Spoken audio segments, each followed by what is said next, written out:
Don't be stupid, boys. Turn off Clyde, support your side.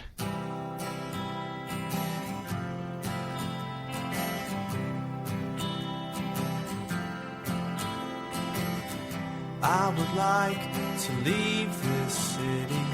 This old town don't smell too pretty, and I can feel the warning signs running around my mind. And when I leave this island, I book myself into a soul asylum, 'cause I can feel the warning signs running around my mind. So here I go, still scratching around in the same old home. My body feels young, but my mind is very old. So what do you say? You can't give me the dreams that are mine anyway.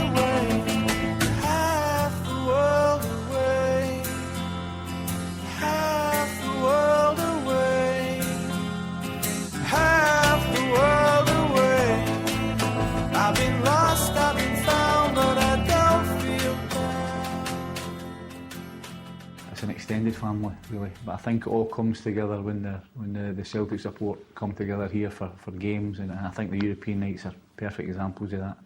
I think Seville was an unbelievable example of that, where you had guys from all over the world all just coming together for this.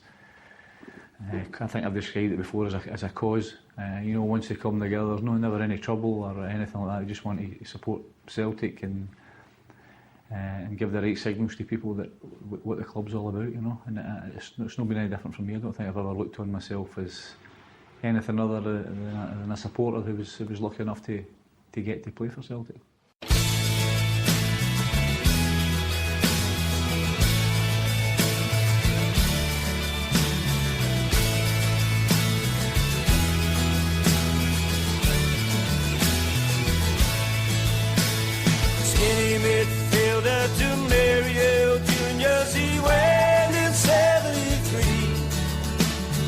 Shocker red hair and a style and a flair that was there for all to see.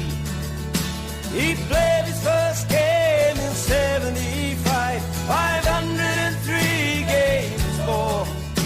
The boy from the Calton was better than Charlton. Those who saw him, well, they knew the score. Whoa, whoa. He runs and he twists and he turns.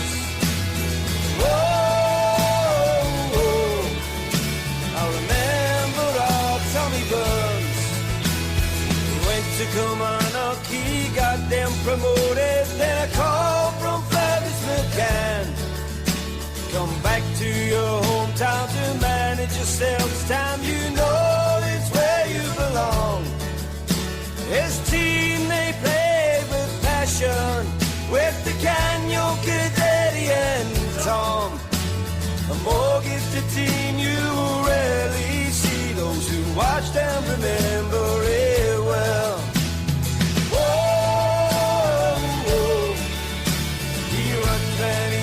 And he turns. Whoa, whoa. I remember our Tommy Burns. In 2008, well, they laid him to rest. In St. Peter's, he lies to this day. And thousands, they mourned him, the Celts, they adored him. The crowd sent him on his way. And family, faith, and football, they're the things that matter the most. If you want to know what's a Celtic man, I'll point you towards Tommy Burns. Whoa, whoa. He runs and he twists and he turns. Whoa, whoa. I remember our Tommy Burns. Whoa.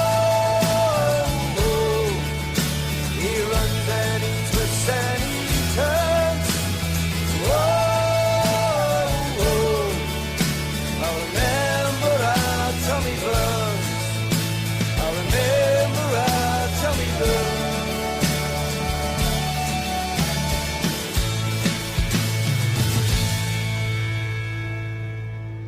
Can I thank the Celtic support that are there and they're always there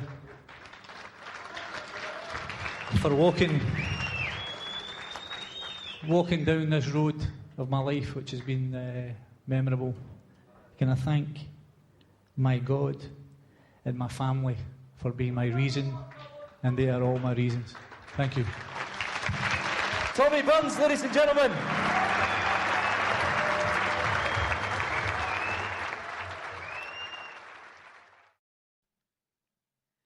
Good day, good evening, good afternoon, or good morning, wherever you are in the world. You're listening to the Half the World Away Celtic podcast from Hail Hail Media. My name's Kevin O'Neill and I'm based in Mandurah in Western Australia, originally from Coatbridge. And as always, I'm joined on the other side of the country in Melbourne, Victoria, by my good friend and the housewife's favourite again, Mr. Patrick Close. G'day, Pat. G'day, Kev. Don't you start that pish. That was terrible. I quite like that housewife's favourite thing.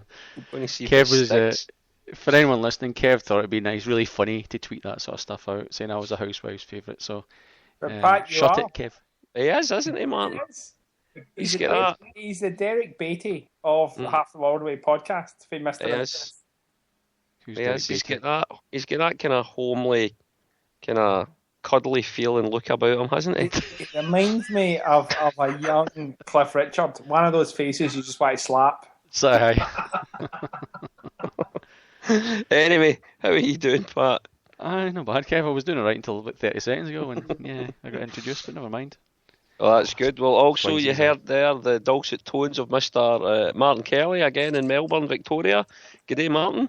Hi, mate. How are you?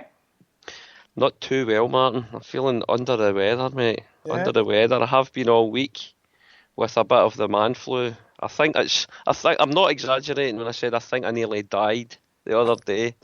I don't think I'm exaggerating when I say that, but like a true bloke, I'm trying to put a brave face on it. And tell everybody about it, aye. Oh, absolutely. Any chance I get. Good man. Any chance I get. So thanks for asking, man, and your obvious concern for my health. No, Hey, Kev, have you seen the sketch? Hey, Martin, shut up. One at a time, boys. It wasn't you. You'd stop talking. I'm pushing the button. I'm going to mute him. Can I mute him? I can cut him off, can I? I'm sure I can cut him off. Kev, have you seen the sketch? It was from Man Stroke Woman, a comedy sketch show. Mm-hmm. With a man with a man flu. It was pretty funny. I have to send it to you. You will, because I don't think I've ever seen it. You've never heard of it? No, it's pretty funny. I've never heard of it. Man Stroke Woman? No, it's pretty funny. I do like my comedies. Back to me, all right?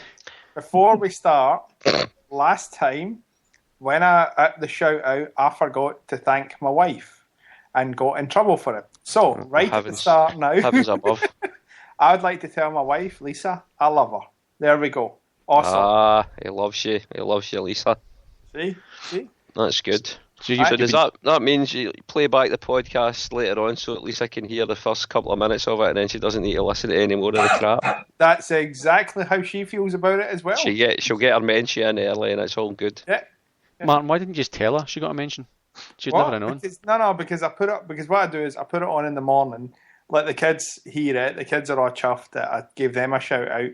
And for the last 2 times that I've given them shout outs, she has mentioned that I haven't said anything. So I thought it was best to get it in now early, and we're all sorted. Martin is the only one that downloads this podcast. That's why the figures were so good last week. All of Martin's family and close friends and relatives. So 4 people.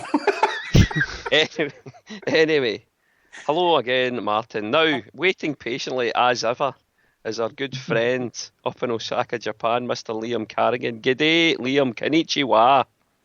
Konnichiwa, boys. How are we doing? Very good, Liam. Sorry. I should say konbanwa, because that's good evening in Japanese. Oh, konbanwa. Yeah. I'll need to write that. So now you know. I'll need to write that one down. Remember it for next time. I'll instantly forget, I'm sure, though. So how are things up in Osaka, Liam? Pretty good. The sun was blazing today. I've got a nice red wine in my hand, and it's all good. Wonderful. I'm glad to hear it. Well, again, because I'm under the weather, boys, I don't even have... The show's not brought in association with Heineken at all tonight. It's brought in association with fresh orange juice. It wasn't Lemsip.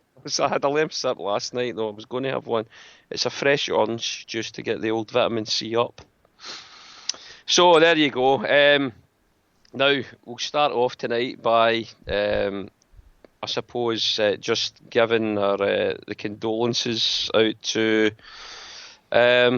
little Oscar Knox that passed away recently as well. On behalf of everybody on this podcast, I'm sure we'd all like to pass on our condolences to anybody associated with little Oscar, especially his family. And he made an awful lot of friends in the Celtic community, we know that as well. And he was pretty close to a lot of people's certainly hearts, if not actually in person. So rest in peace, wee Oscar. I think you'll all echo that, boys. Definitely, mate. Definitely. Absolutely. Okay, and also there's it's the anniversary of Tommy Burns and also Bobby Murdoch. As we heard the little intro, there was a little bit of a tribute to Tommy Burns, and as we're playing out the show tonight as well, guys, we'll have a little tribute that we did this time last year as well for Bobby Murdoch, something from the human torpedo that he did for us from the Celtic Wiki. So we'll listen to that later on.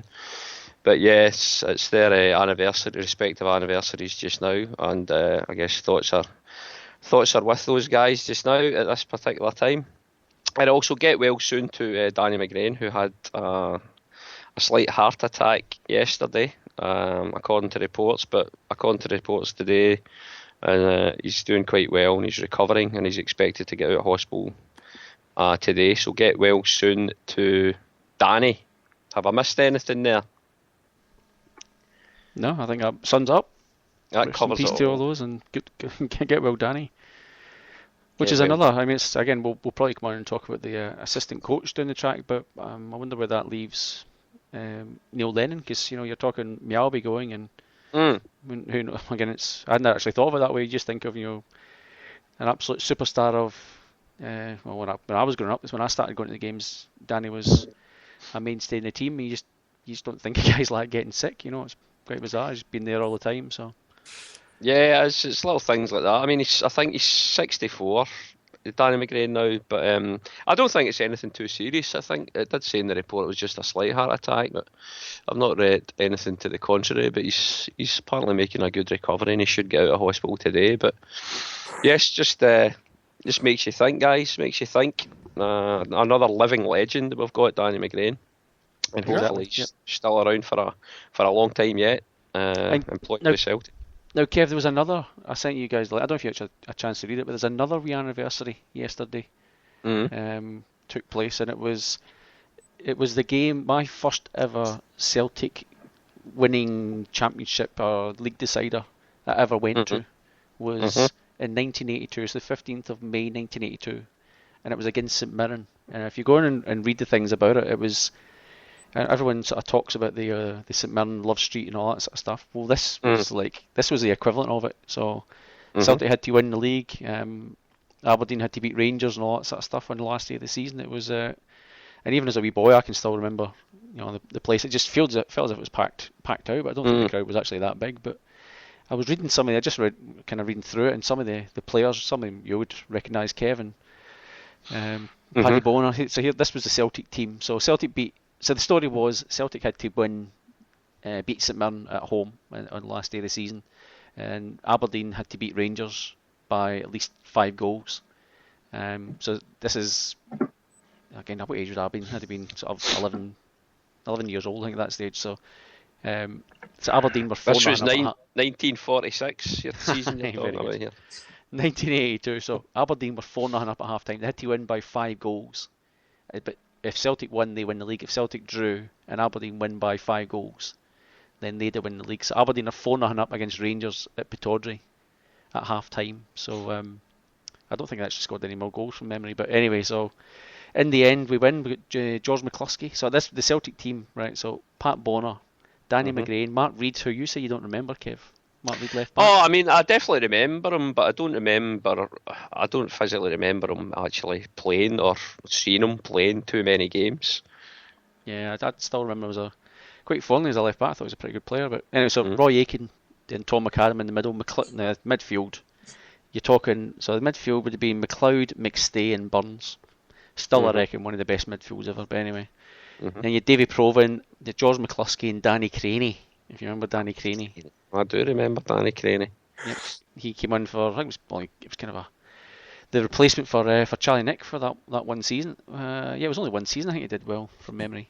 But get this, the substitutes for Celtic that day, David Moyes. Ooh. David Moyes. So there you go. David Moyes was one of the subs, as well as, Halpin. I'm fairly certain it was John Halpin, which was another one of these young up-and-coming players. But in the St Mirren team, let me try and find this. So you had guys like Frank McDougall. I don't remember Frank McDougall, but in the St Mirren team that day was the bold Frank McAvenny and Billy Stark. Where's the birds? Exactly. So there you go. I can remember half these. As well. So even I can remember half the St Mirren players.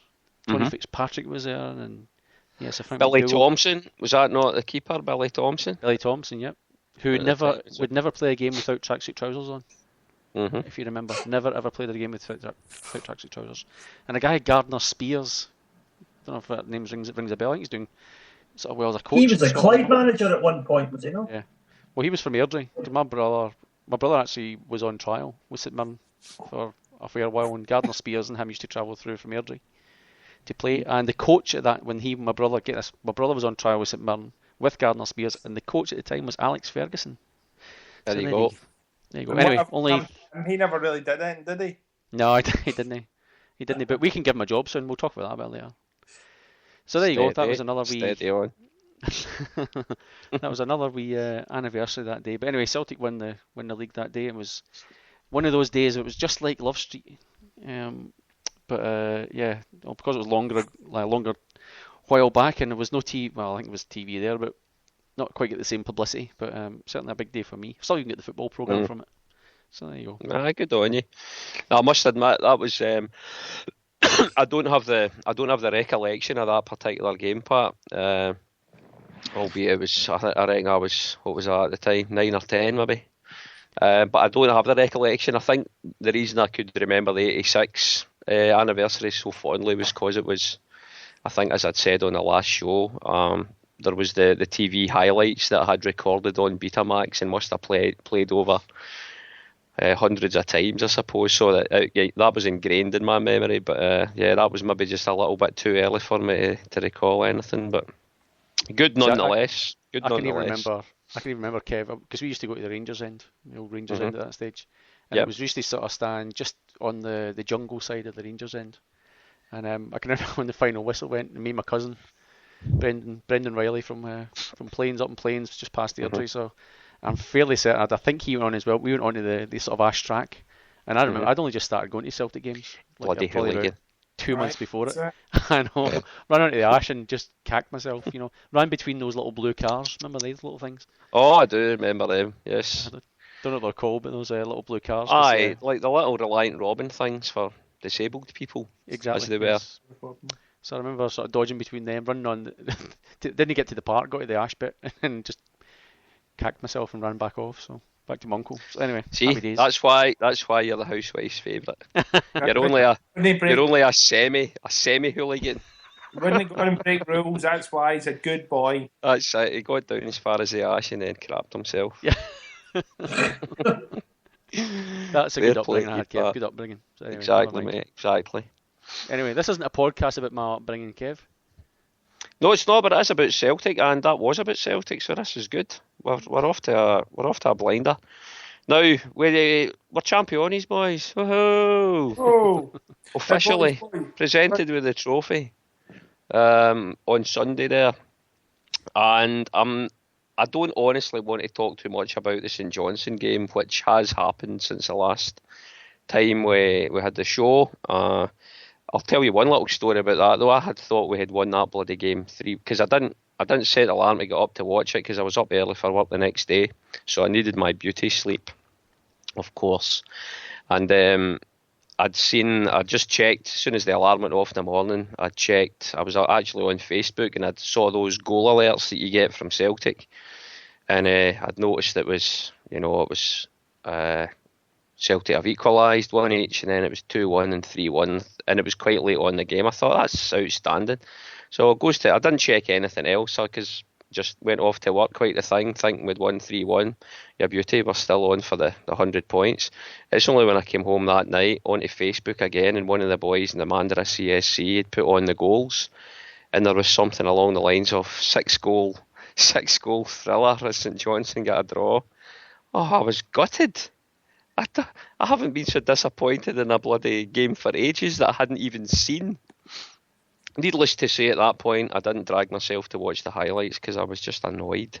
But I have seen them since. But I don't like talking about games that we don't win, guys. Do you want to say anything about the St Johnstone game, or will we fast forward right on to Dundee United? I'd fast forward. I thought it was a good game.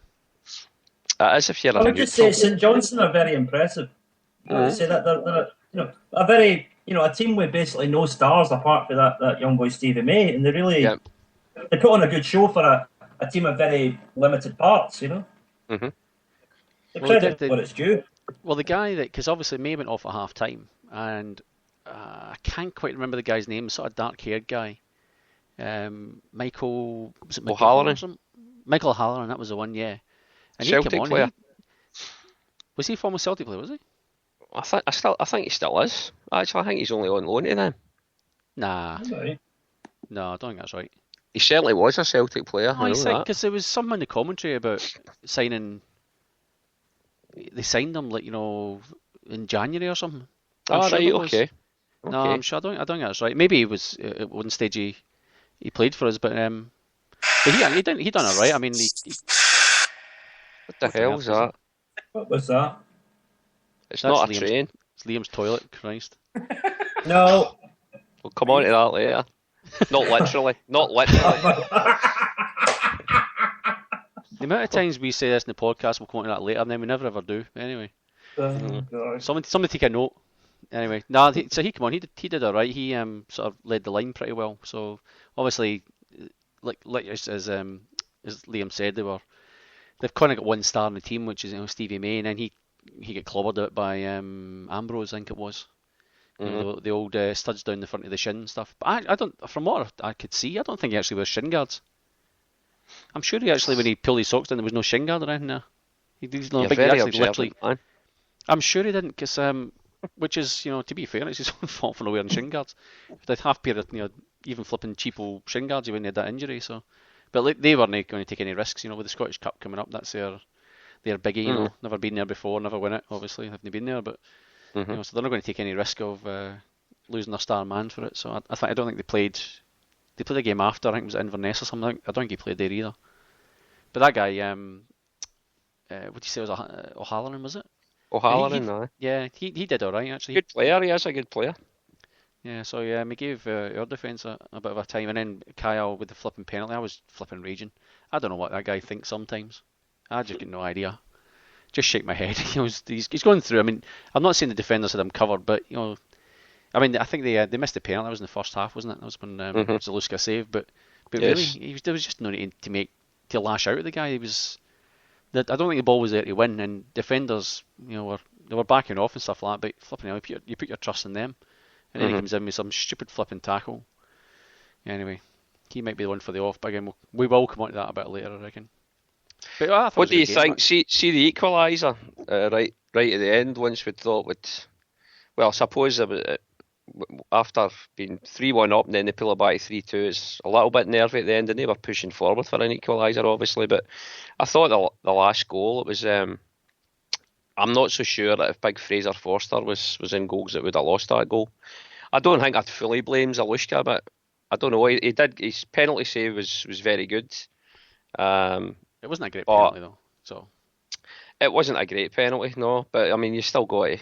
Yeah, he's maybe lucky. He's dived the right way. He's still got to save it. But I don't know. It was just that last goal. The defence looked a little bit sleepy as well, I think. But I'm just not sure. Zaluska's reactions are.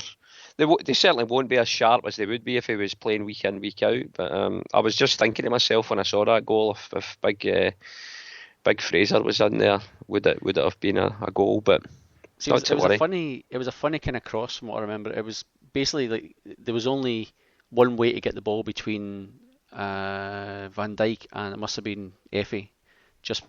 Was it Effie in front? I can't remember. Anyway, between the two defenders. And if it had fallen anywhere else, there were defenders everywhere. But it's literally fallen just over the defender at the front, and then just short of the one behind, and the guys just reacted a little bit quicker. I mean, it wasn't a brilliant cross; it was just that sort of awkward position, You can't really defend it, if you know what I mean. But like, the guy took it well, so you can't, as you said, if Foster was there, you might have had a better chance of keeping that one out. But fair dues to them. I mean, good luck to St Johnstone, the Scottish Cup and all that sort of stuff. They certainly battle hard. So I think I haven't watched a couple of games in recent times. I think Dundee United certainly have a bit more class than they have, but as they showed against us, they can certainly battle. And if they get the ball to May, he might sort of do a bit of trouble. You know what I mean? Kiselyuk's not a bad player. All the games. Yeah, no, it definitely is. What about yourself, Liam? Do you want to make a comment on the St Johnstone game at all? I just think end of season stuff. I think we did okay, but it's a game we wouldn't have lost if anything depended on it, I think. Yeah, that's a fair comment. That's a good point there, Liam. There's always scored, that. though. Pookie scored, so you got to celebrate that. It's a good goal. Doesn't happen very often. Aye, but the thing is, it's just like a lot of their players, I think one reason or another, aren't going to be there next year. Pookie, Kyle, Zaluska, I think, to me, they're all dead wood. So, did you see the reaction of Pookie when he scored, though? In fact, he does that for most goals, but there's just no fire there. You know what I mean? There's no sort of fist pumping, or you kind of want to see that a little bit. The guy's been under the pump a little bit. You just want him to sort of react and show a bit of emotion, but I don't know if the guy wants to be there. But to go a bit into the psychology behind that, right? You guys know I'm a teacher, right? See, when you see a student, for example, who every day gets the wrong answer, and he's constantly told by his friends how fucking stupid he is and how he's a complete fuck up. Excuse my language. But then when he finally does get an answer right, he's just relieved that he got the right answer. He isn't actually doesn't want to celebrate. It's like, oh great, I'm not going to get my head kicked in today. That's. And I think there's a bit of that with Pookie. I think he was just relieved that he actually scored a goal for a change, because his confidence is that low. What sort of skill do you teach it, Liam? Really, what sort of skill do you teach it? Do you think it's purely a confidence thing for him, or do you think it's a skill thing for him? It's confidence, because a guy undoubtedly. You don't play in the Bundesliga if you're a dud. You don't. You will not get into that league unless you've at some point in your life shown some ability. So the guy obviously has the talent. Something I've said this before on this show. Celtic should look at hiring a good sports psychologist. Do we not have players with undoubted ability who just mentally can't cut it? We've got so many of them. And I think while you're playing second fiddle, because let's face it, since little Lee Griffiths came in, your first choice, or the first choice strikers were always going to be Stokes and Griffiths, because Stokes was certainly coming onto a game. The latter half of the season, he was banging the goals in. So while you're out of the team, it's obviously going to dent your confidence. But for a guy like Pookie, who was still, he'd never really proven himself in the initial spell when he was getting chances. So when you do drop out of the frame and you're on the periphery of the team, you can understandably see why your confidence is going to be knocked. So no, I think that's a fair point, Liam. I think the guy, I totally agree with you. He must have ability, because as you said, he wouldn't have been playing in the Bundesliga for Schalke if he didn't.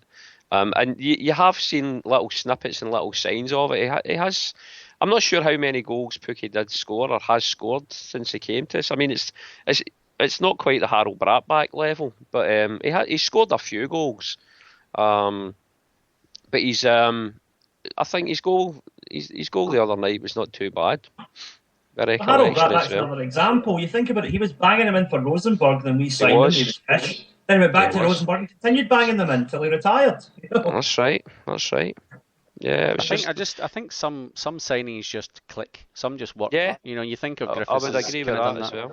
And sometimes it could just the wrong club. Glasgow type thing as well. I'm not so sure. Does the City come into it? Maybe it does, Martin. But I think it's definitely, there are some players that they can click with us, and there's others that it's just never going to happen for them. I mean, remember, going even further back, remember bloody Tony Cascarino, who was a fairly prolific striker. Then Liam Brady brought him into the team, and he could hardly score at all, a big man. But then he went to bloody... who was it he went to after it? Who did we sign him? Who did we sign him from? Did he go to Marseille from us, or did we sign him from Marseille? I think he went to Marseille after us, and he was banging goals in for them. Well, I know he played for Millwall and was it Villa? From memory. I thought, did he not go to Chelsea in a swap, or was that Chelsea? It was Tom Boyd. It was a Tom Boyd deal. Tom Boyd, aye. Yeah, that's right. It was. That was it exactly. But and I remember Big Cascarino coming in. I thought he'll do a job for us, but bloody hell, he was awful. He just could not settle at all. And he was another one that just totally underachieved with what he was capable of. And he went away to Marseille, and he was banging goals in for them in the French league, which was bizarre. Can you remember I think it was a League Cup at Airdrie, down at Broomfield, when he missed the penalty? Mm-hmm. Oh, Jesus, man. That was... Because it was the first time ever at Airdrie where they'd sold... They had basically an end for Celtic supporters in Airdrie, so we could buy tickets. I do remember this, because the Airdrie fans were animals that night. They were. They were chasing us out the bloody ground. Only that night, huh? I'm not ashamed to say I ran away to my granny's in Cairnhill. Mate, I was the same. I'm not ashamed to say it. Well, I lived in That was when... what was the name of that Airdrie goalkeeper? The Scab. John Martin. Yeah. That's right. Dirty scab that he was. That wasn't a pleasant memory. No, it was Beat from Coatbridge and all. Yeah, it was the other end as well. Because we were at the Airdrie end, so it was the Airdrie fans obviously done their cover, and we had the end behind the goal, and it was absolutely belting down. I can remember it was absolutely pissing down. I do, yeah. I do remember it. I think I'm fairly certain we even wore the blim of the black and green sort of stripy top. I can even barely remember that. So yeah, but I actually got to the point where when it was him walking up, I think, to take the penalty, I actually moved towards the exit because I knew it was going to happen. I just started walking, going, if he misses this, I'm out that gate and I'm running. And the old Airdrie section B were up for it that night, weren't they? Well, the thing is, I had where we were and where I lived. I'm from Lee, which was basically just up the hill from Broomfield, and I had to pretty much walk through the Airdrie fans. To get home. Oh, Jesus. Anyway, let's move on. This is not a show about Tony Cascarino and my feelings as a Celtic fan in Airdrie. My God, that was a horrible night. Moving on. Not to worry. But anyway, yeah, I don't know where we were going with all that nonsense. No, we were just talking about some guys that make it, some guys that don't make it, and we will speak a bit more about that. But before we move off that St Johnstone game, I think you were wanting to anyway, Martin. But do you want to make a comment on the St Johnstone game at all? Midweek? No, right. Never. I'll be honest, never seen it. Seen a couple of highlights. I agree with the comment. If it had mattered to us, we wouldn't have lost it, but we wouldn't have drew it. We would have won it. But yeah, I think we all had our eyes on the Dundee United game, getting the trophy and a bit of celebrating type thing. So yeah. Yeah, that's it. So we'll fast forward from that St Johnstone game on to the Sunday then, and that was the day that we were finally, because it's been a long wait since we actually clinched the title to getting presented with the trophy on the final day of the season. It seems like ages and ages ago. But yeah, I think everything was set in place for a bit of a carnival atmosphere, certainly at the ground that day. First of all, did we all, in fact, Pat, you asked me to say this, so I'm going to say this. Were you at the game? No, I didn't make it there, Sunday. You didn't make it. Liam, did you make it for the game? Were you at the game? Unfortunately, my company wasn't willing to put up for the taxi fare, so no, I didn't. Tight bastards. Martin, were you at the game? Aye. Well done, sir. When did you Martin was standing next to me.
Passing time, everyone's passing time, everyone their whole life through, passing time like me and you. Children play their cares away, life is fun, life is gay, building castles out of sand, living in their wonderland. Lovers know time goes by, days are long, minutes fly, fleeting glances mean so much, a lover's sigh, a lover's touch. Mate, you there?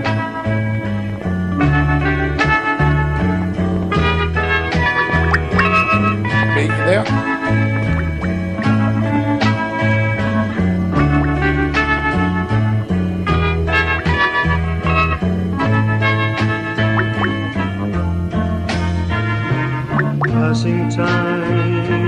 Passing time, everyone's passing time, everyone their whole life through, passing time like me and you. Time to laugh, time to cry, time for us to wonder why. Moments precious when they're gone, memories that linger on. Summer sun at the same time. Yeah, exactly. Well, I thought it was me at first. When I told him I haven't been at the game, the hospital's out. That's why I put it in there, I think it's karma. Keep in mind it's Team College and the thing he's coming to film the things again. Maybe. Or your toilet is overloading the internet. Could be, right? We need to get in touch with Pat here. The best way to do it, man. Let's see if I can message him on this. I'd wait for him to come back to us. Yeah. You might have to restart his computer or something. Remember he said earlier it was logged up slow. Yeah, that's why I'm feeling that he's maybe trying to sort something. Right, maybe we'll all hang up just now as well, guys, and let him dial us back in if he gets it sorted. Right, no bother. See you in a minute. I was talking about who we want to dump, alright then. Cheers, lads.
Yep. Don't know. Well, I can hear you. Can you let us know if you can hear us? Yeah.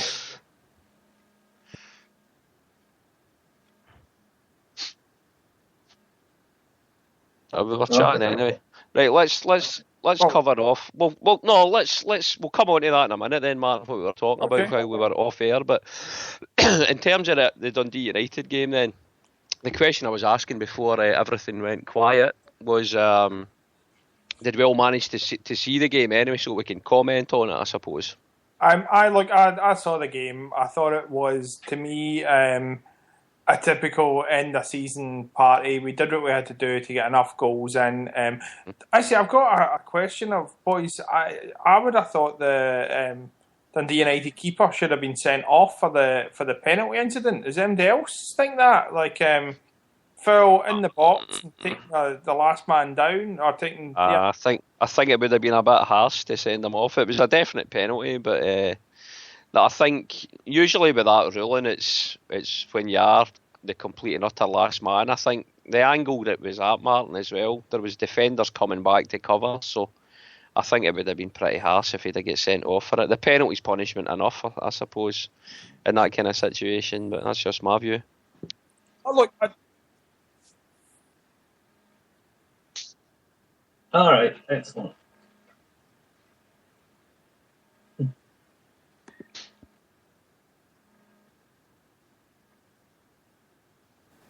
did, mate, you did.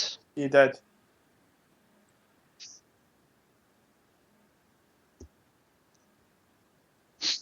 No, I think it just went quiet because Tom Doherty kindly tweeted us there and just said lost the sound completely, guys. So I think what was heard on Spreaker was exactly what we heard, and it was just silence. I thought you were just ignoring me, to be honest, for the first 30 seconds. Anyway, we're back on. Sorry, back to the Dundee. Yeah, back to the game. For me, look, I think we did what we had to do. I think it was a nice touch to give Sammy to take the penalty just to make sure he could celebrate in that.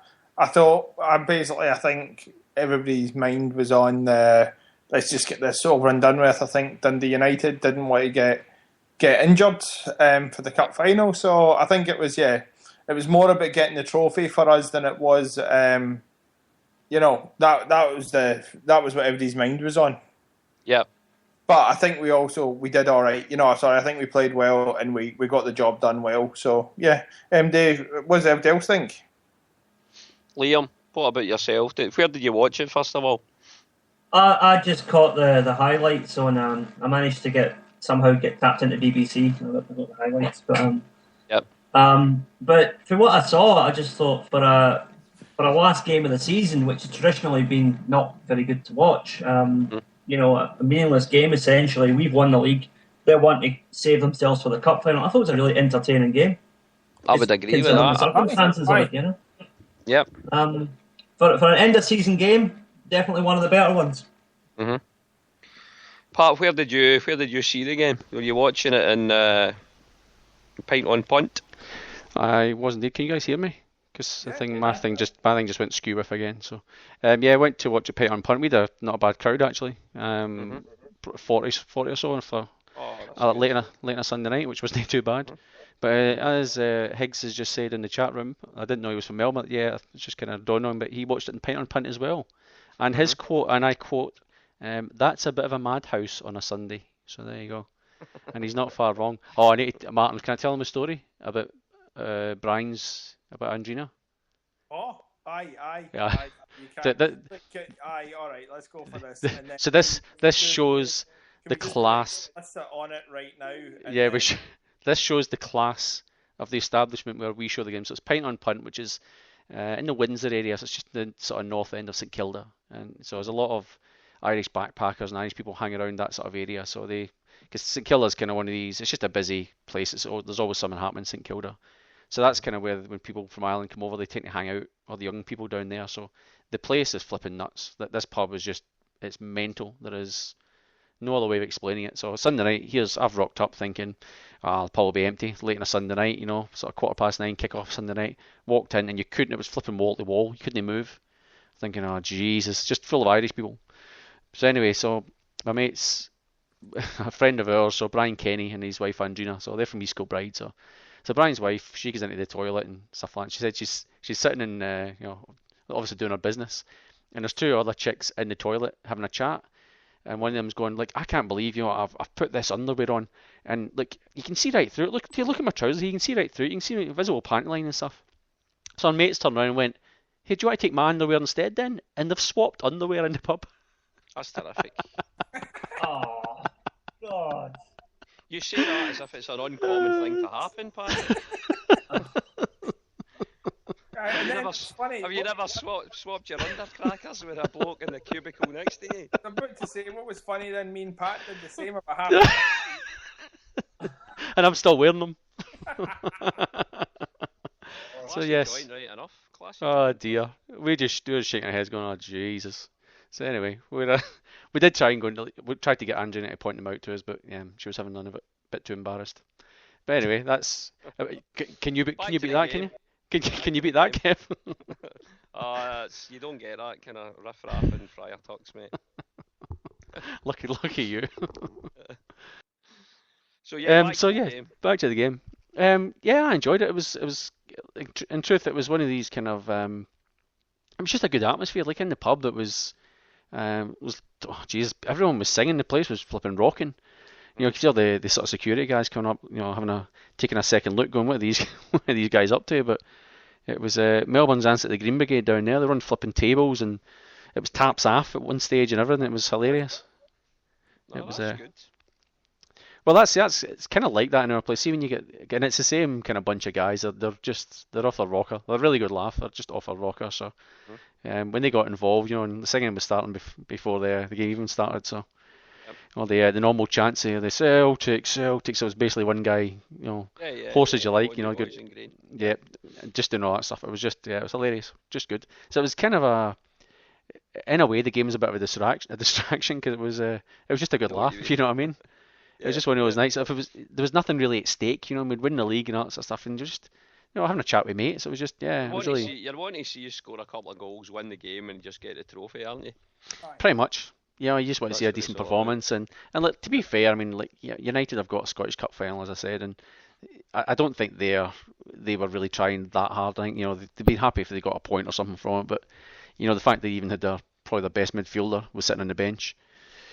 Stuart Armstrong. So that sort of stuff just to me says I think they probably just wanted to get through it. With like a fit team, a healthy team for the cup final. So which is fair due. Said as well, it certainly wasn't. They didn't come and just sat everybody behind the ball. They were having a go, and they created a few chances.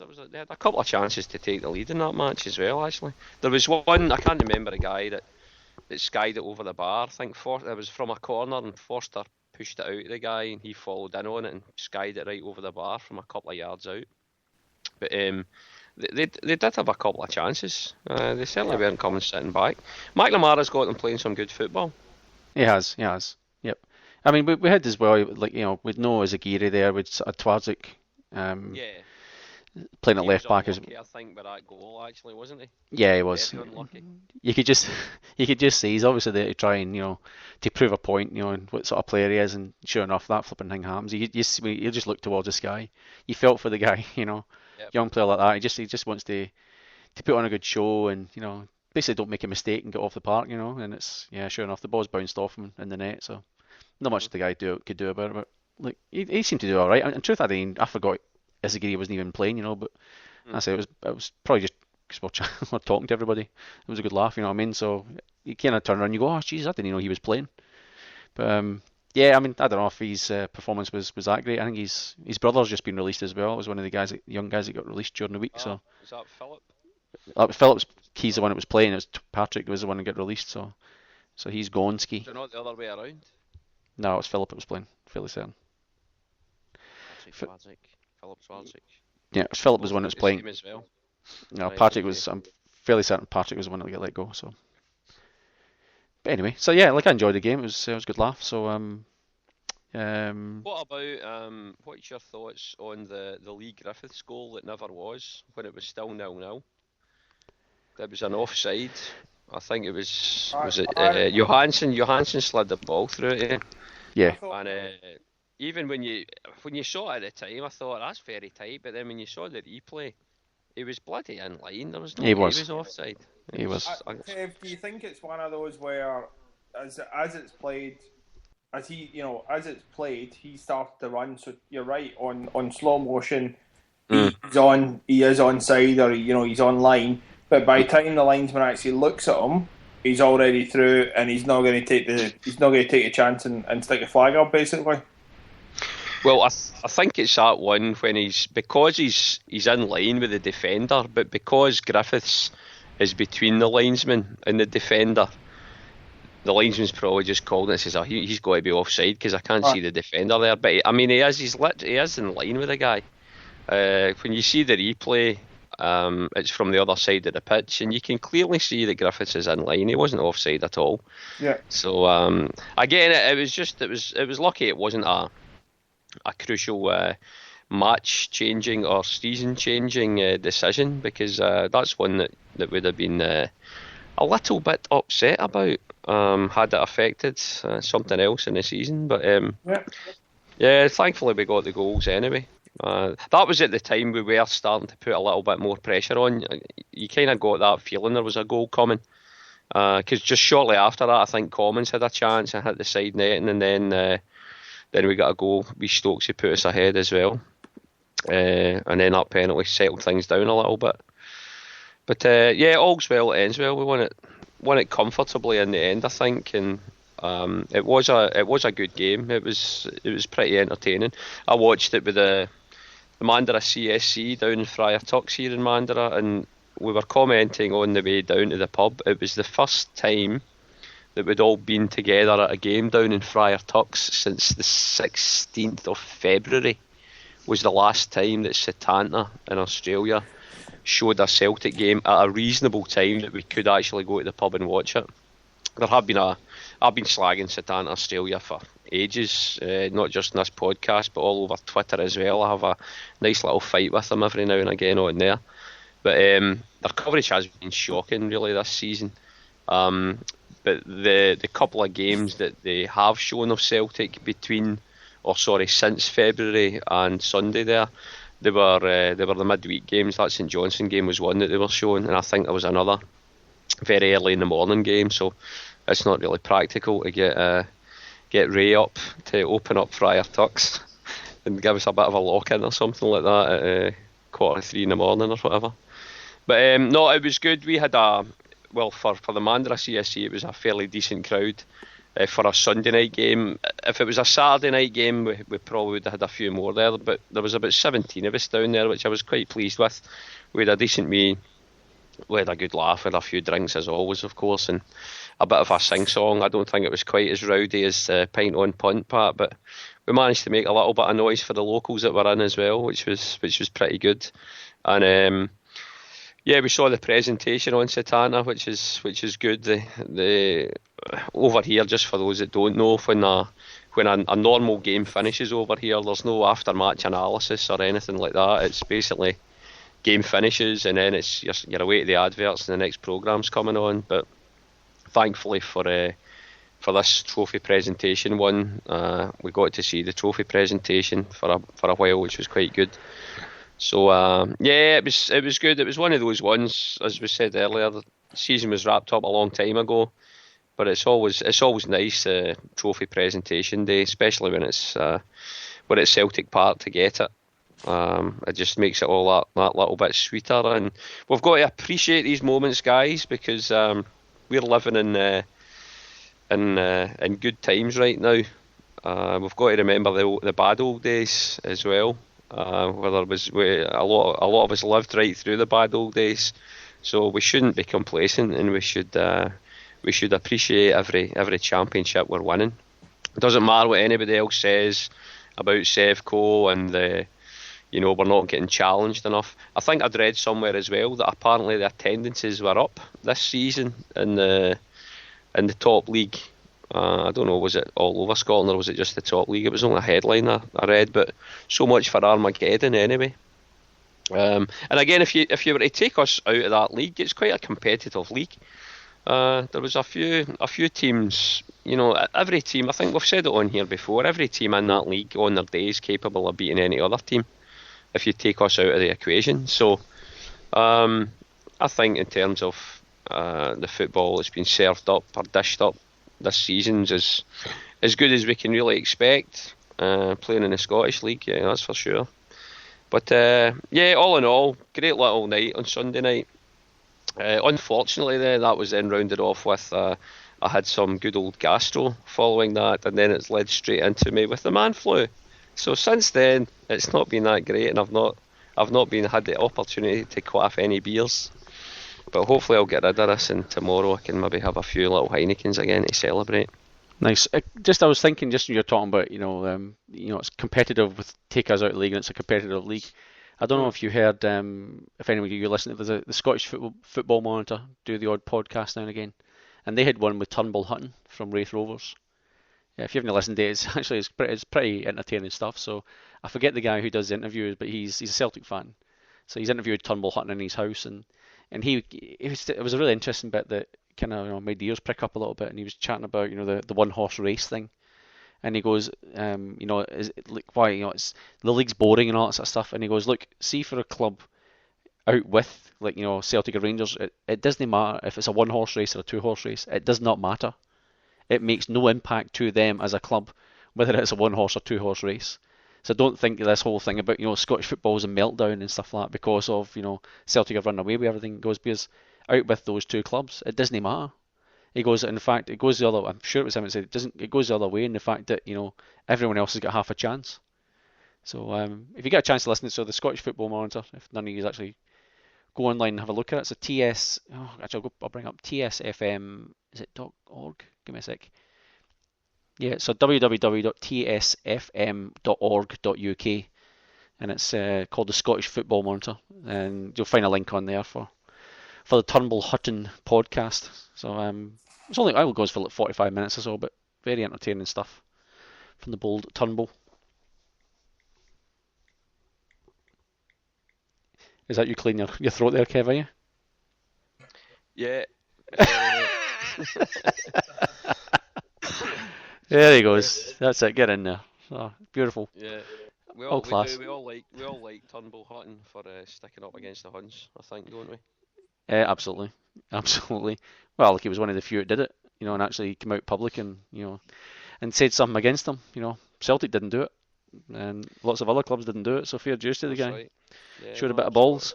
I wouldn't have done it because you just know what's coming, and obviously that's what he got. He got all the threats and all that sort of stuff, and his club did, and that's right. In terms of what's going to happen, we'll burn the place down, all that sort of stuff. But anyway. In fact, I think. Though, right? Sorry, but talking about that. How many times have the Huns actually carried out any of that? Never happened. Oh, they're a shower of cowards. Seriously. Right? Yeah. Oh Jesus! All right, you've lined yourself up there. I get this crap all the time on Twitter and Facebook whenever I criticise them and all, and it's bollocks. We'll give out you. Cowardly bastards. Bring it on, I say. Says Liam in Osaka, Japan. Yeah. I've just realised, Kev. Kev. He's just said he's had a nice little glass of red. Sitting in the house having a glass of. Right, he's on the bucket. He's not on the flipping red. That's that's got El Dorado written all over it. Come ahead. Spoiling for a fight with some blue noses. So shout out your Twitter handle again there, in case there's any blue noses listening. 6783, bring it on if you dare, Huns. Or should I say Liam loves a bit of banter with the Huns on Twitter anyway. So yeah, get into him there because he's calling you all cowards. But if you're going to do it, at least come up with something that actually challenges my intellect. I'm sick and tired of just batting down all this pish about child abuse that you come up with normally. It's boring. Right. That's usually what it amounts to, isn't it? It's all they've got. Really, that's the only thing they can. Correct. Well, that's assuming that one has won the fight for the communal brain cell that day. Well, before we move on, guys, I'm going to give a shout out to 62 Kangaroo, who's tweeted in. And again, if you are listening, you can tweet us at halftheworld88. It's always good to hear from you. But 62 Kangaroos tweeted in saying, "Hail, hail, boys! Listening live for the first time. Not recorded. Keep up the great work." So. Now, I think that came in just as we went off air, so I hope you didn't take offence, 62 Kangaroo. But hopefully you're still listening in just now. Anyway, now while we were off air and Pat was trying to sort things out for us, Martin, you raised the point about, I guess it's the whole Neil Lennon thing that's raised its head again. Now, there's been a bit of mischief making on the social media, on Twitter with some fake accounts, and I think one of them was Garth Brooks or something, BBC fake account. It's a fake one, aye. Yeah, it was Garth Crooks, Kev, if you actually read it. Oh, Garth Crooks. Garth Brooks, is he that singer? I'm sure it was Garth Crooks when I saw, but yes, anyway. That'll be the chap. But yeah, there was a bit of mischief making, saying, Lenny's been spotted at down in Norwich and he's in Norwich and blah blah blah. So first of all, I don't know. I know that there was something said.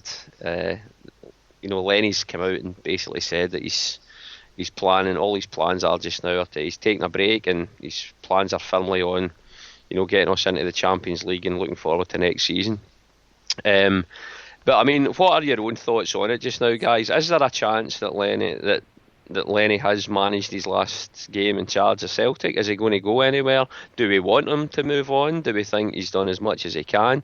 I'll start with you, Martin, seeing as you raised the point. Look, I don't think he's managed his last game. I think probably the interesting thing is if he decides to go, where he will go. Now, I think we all think it has to be. I would think it. Sort of middle level Premiership, so he's not going to get Liverpool, Man U, etc. Right? So he's not going to get probably top 6, right? And does he want to go to a team that basically is going to be fighting for relegation? Probably not.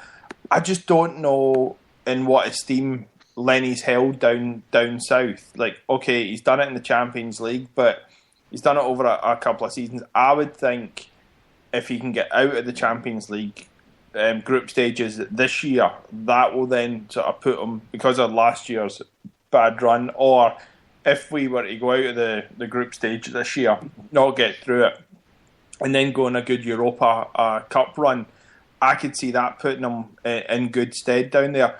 I think we rate him probably higher than the English the English clubs rate him. That'd be my thought. Now, again, I'll something I've said on here before. There is a point where, if it's the right deal, Lenny, if he's wanting to do it in the top level down in England, he has to go. I think I come back to when Martin O'Neill left Celtic. I thought he was, and I think most people would say he was favourite to take over at Man U when Fergie left. When Fergie stepped down, he wasn't even mentioned in it, and I think he's got his last big job, and that's manager of the Republic at the moment. I think there is that point where, if he's going to go for his own sake, he has to. But look, I think he's still doing a brilliant job, and I wouldn't be wanting him to go anytime soon. For a minute there, I thought you had these bags near enough packed there, Martin. The way you were going on. No. Sorry, not at all. Not in the slightest. In fact, if anything, I think clubs will be waiting at least another year for him. I think his stock is high, but I also think clubs in England are going to see, well, he's not had Sevco to play against, so it's only been the European games that we're looking at. And look, he's had some really good, he's some brilliant success in that, but he's also not, he's not romped it two or three times, or got us through the group stages consistently, or had that brilliant run in the Europa Cup. So I actually think he won't get offered a decent enough job. And look, maybe for his point of view, maybe he looks on it, and I think this could be a bit. Dropping down a level. Maybe he would have to go to a Cardiff type thing, or what we would see as a drop down, but to get that experience in England, so that then he can get a move to a bigger club. I don't know. What do you boys think? Like, do you think he's rated at the moment in England? Liam, he should be. However, you're talking about England and their innate arrogance, anything that doesn't come from their own borders. Again, they'll say, he's a good manager, but he's managing in Scotland, and Scotland's a divvy league. That's going to be your basic English approach. That's exactly what I'm saying, Liam, mate. Henrik Larsson get the exact same treatment. Yeah. What you'll get your mediocre upper championship or lower premiership teams coming in and saying, all right, we'll give him a shot. These teams should be biting his hand off to come to them, but the reality is they'll be like, all right, if he wants to come, we'll do it, but we're not going to chase him because he doesn't manage a team that we rate. That's the reality of it. Mm. Yeah. Pat, do you think there's any chance of him going at all? Is it just me? Am I just think there is absolutely no chance that Lennon will be managing any other club other than Celtic come the start of next season? Come the start of the season, yeah, I think you're right, but I just have a gut feel he's got ambitions. If he was absolutely outright and having no interest in coaching any team in England, I think he'd come out and say it. But I think he leaves. I mean, that whole story that came in the forget about the Garth Crooks one, but I think it was the Daily Mail did the whole article about Lennon's waiting for a response from Norwich. But if you actually read between the lines, I think he pretty much said something along the lines of, well, there's nothing to report because nobody's actually put an offer in for me. If somebody puts an offer in for me, then we've got something to talk about, but no one has. And that was, all of a sudden the headline was, Lennon tempts Norwich to come and get me. And it was just nonsense. It was crap. They were making a headline out of nothing. And it was, when you give them that, like, you saw the headline, you went, oh Jesus, this is all we need, because obviously we Mialby going as well, and I can't see it happening. See, there's two ways of looking at it, right? Sevco are going to be back soon, right? So they're going to be back. It might not be next year, but the year after. It might get to the point where he turns. Well, I'll say it might be another year or two. It might not be next year, but eventually they'll get back, and it's one of those things where he might look at himself and go, "Do you know what? Is it really worth the hassle? Because all that crap that he got before, all of a sudden just starts up again. All the flipping bullets getting sent to him and all the abuse he's going to get. Because at the moment, I don't know if it's actually the case, but you kind of get that feeling. I get the feeling that back home it's just a bit more peaceful at the moment. There's that calm before the storm, if you know what I mean.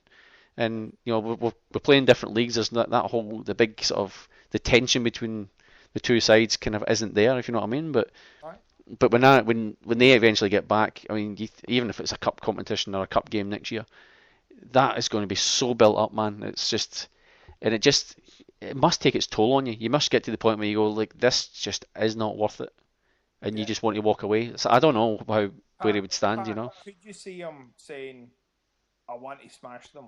So let them come back and see for a year. I want to, like, for him, if he walked away right now, don't you think there'd always be that little bit of, but as manager, you never took them apart sort of thing? Well, he has beaten them though, hasn't he? I know, but I know what Martin's saying. Martin's saying really, like, basically rubbing our nose in it. Not just beating them, but you're talking about smacking them. And I'm talking about over a season, winning 3 out of the 4 games, but winning them well. Do you know, like that? Like, I'll be honest. Neil's first thing, the 6-2 game, and then winning it. We lost the one. I think it's 4-1 then at Ibrox, but then smashed them again at Christmas, and then doing I think that was that the Lubo year with that was 3-0. Do you know what I mean? I mean, and then we also done them in one of the cup comps. That's what, and as far as I'm concerned, you can only beat who's in front of you, right? And he's won the league, and this whole thing it's a 2-horse or it's only a 1-horse race or whatever. Do you know what? He's won the league. You can't knock it. You can only beat people in front of them. That would be just one of the things. Would he want that to smash them, sort of thing, and it'd be right. Do you know what? I've won the league, but I've not just won the league. I've won it again with Rangers back in the competition, and I've smashed them. And I don't know what the answer. That's just a thought for me. No, that was the other side. That's what I'm saying. The one side of it is it really worth all the hassle, and the other side is like we all kind of know that he doesn't like them very much. He holds them in very low regard, but and there's that kind of side of it is whether he just wants to pummel them when they get back. And I was thinking this the other day about when the time comes and they come back, whether it's season after next season or whatever. Would you want the first game at Parkhead at Celtic Park, or would you want the first game at Asbestos Dome? So what would you rather have? Part of me thinks you get them at Celtic Park and you absolutely smash them, because they'll come out kicking and scratching and flipping, maiming and anything they can do to try and beat you, because the theory would be that they're not going to have a team as good as ours, and they're going to do everything within their power to make sure it doesn't happen. Or do you let them play the first game at Ibrox and just let them get it off their chest, and then the next game, and obviously the second game would be at Celtic Park, and that's when you sort of rip the single fish out of them. So I was thinking this all day. Would you rather, if we had to play them next year, would you rather play first game at Asbestos Dome or Celtic Park? I wouldn't care. I wouldn't care. I just want to smash them whenever we play them. That's it. And I know what you mean about them coming out kicking, but do you know what? We play them anywhere. They're going to come out kicking. They're going to come out scratching and biting. So do you know what? We have to sort it either home, away, neutral venue, whatever. So we just need to be prepared for it. What we need is a couple of our boys to stand up, not go overawed with the whole thing. So not do a Mahi or over the years the guy going, the players going nuts and getting too. But stand up, and if you want to kick our players, we're going to kick you back again, sort of thing. Your sort of, I'll be honest, your Malbys, your Mick McCarthy's, your Paul Elliott's, your Bobo type thing. So that's what I would be. I'd play that. We'll just play them anywhere, and they're going to kick us anyway. So the way I looked at it was that the first game back is going to be almost a be all and end all. Even if they came back, the first or second game, they're looking for that one victory, just to try and because they've been waiting for 4, 5, 6 years, depends how long it takes them to get back, but they've waited that long just to get one over on us. Whereas to us, it'll be whatever.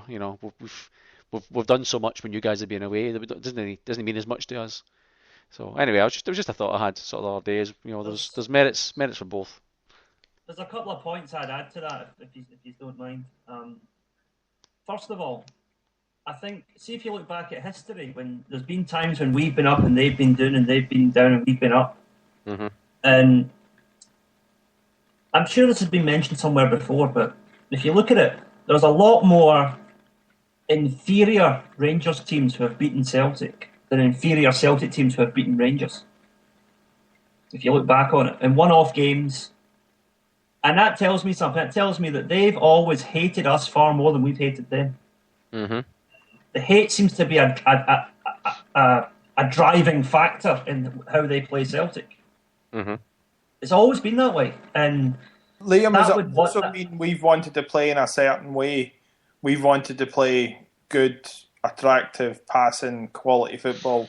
You only need to, we played a thing at the start, I think, for Tommy Burns. You need to just go back to that stage where we just wanted to play good football and lost a league without losing a game or losing one game or something. Lost one game, 95. Right. So, that's, I think that maybe comes to it where, if you're a good team and you're playing well, if a team just wants to kick you or just play, long ball or whatever football. When, as I said, you just need to go back to those days when, De Canio, Van Hooijdonk had, Jesus Christ, what sort of team were we then? It was sensational. And so that's just maybe a thought. But the other thing is, though, that, I remember when this whole liquidation thing first happened. I mean, you always knew they would come back in some form or another, right? Because, evil never dies, as they say, right? So, but I always thought that a couple of years in the lower leagues might teach them a bit of humility. and they might actually drop all this "we are the people" pish, right? But the exact opposite has happened. They're even more venomous now than they ever were. Yeah. Liam, do you know that's all going to crystallise the first time we play them? Right. That's my point. That's my point about where would you rather play them first? Would you rather do it at Celtic Park or on their own cesspit? Them in their own midden. In their own midden. Just humiliate them, destroy them, remind them of their true place in the order of things now. Do you know what I was going to say, Liam? And I think I totally agree with you about the humility thing. There still seems to be, and I actually quite now like listening to some of the phone-ins and stuff. There doesn't seem to be. There seems to still be one. David Murray didn't do anything wrong. It's White. He's getting all the abuse sort of stuff, and you're going, guys, seriously, open your eyes. Just look at the whole thing. I don't want to get too into it. It's a Celtic podcast, not a Rangers podcast, but to me, you're looking at it, and I totally agree. And look, I think there's some guys come on and go, do you know what? We need to take our medicine. We ran out too much debts, couldn't pay them, and I still think this whole thing of we got demoted to the third division. Well, you didn't. You went out of business. And look, it is this, and you can argue about the whole history stuff and can you buy history or whatever. You couldn't pay your debts, so when you couldn't pay your debts, you had to restart. And when you restarted, and let's face it, you were actually, and look, they were always going to be allowed back in, right? For the simple reason, right? They couldn't not let them back in, right? TV money and just pure economics and that, right? And I'll be honest, if they didn't let them back in, they were going to go buy St Mirren. Suddenly St Mirren would move to Ibrox, start playing in blue and be called Rangers, right? So they were always going to get back in. But see Allen do the, Jesus Christ, we got away with that, all right? We've actually not been punished that much. They seem to be, but it's terrible and we've been picked on. But that's the thing, right? This comes down to the psychology, right? And I'm getting a wee bit intellectual here, but it's the psychology. It's the psychology of fascism, right? A lot of Huns buy into, now not all of them, but a lot of them who are the more hardcore buy into the fascist ideology, right? And if you want to take that a step further, David Murray was their Führer, right? He's been deposed, he's been showed up for the con man that he was, but the foot soldiers can't handle it. Just as, even today you still have neo-Nazis who still won't have a bad word said against Hitler. It's the same mentality. Mm-hmm. It's like they still cannot have anything against the doctrine that they've been brought up in, which was, we are the people, David Murray is God. That is basically how they were groomed. And they cannot see beyond that. And they never will be able to, because, if you're brought up in bigotry, you're destined to live in it the rest of your life, Mm-hmm. And that's just the sad reality of it, The point you made earlier as well, Liam, I totally agree, and it's a good analogy that you've used, because I think it's one that we would all probably nod our heads at. But the point you made earlier as well there about this first game, and it will happen.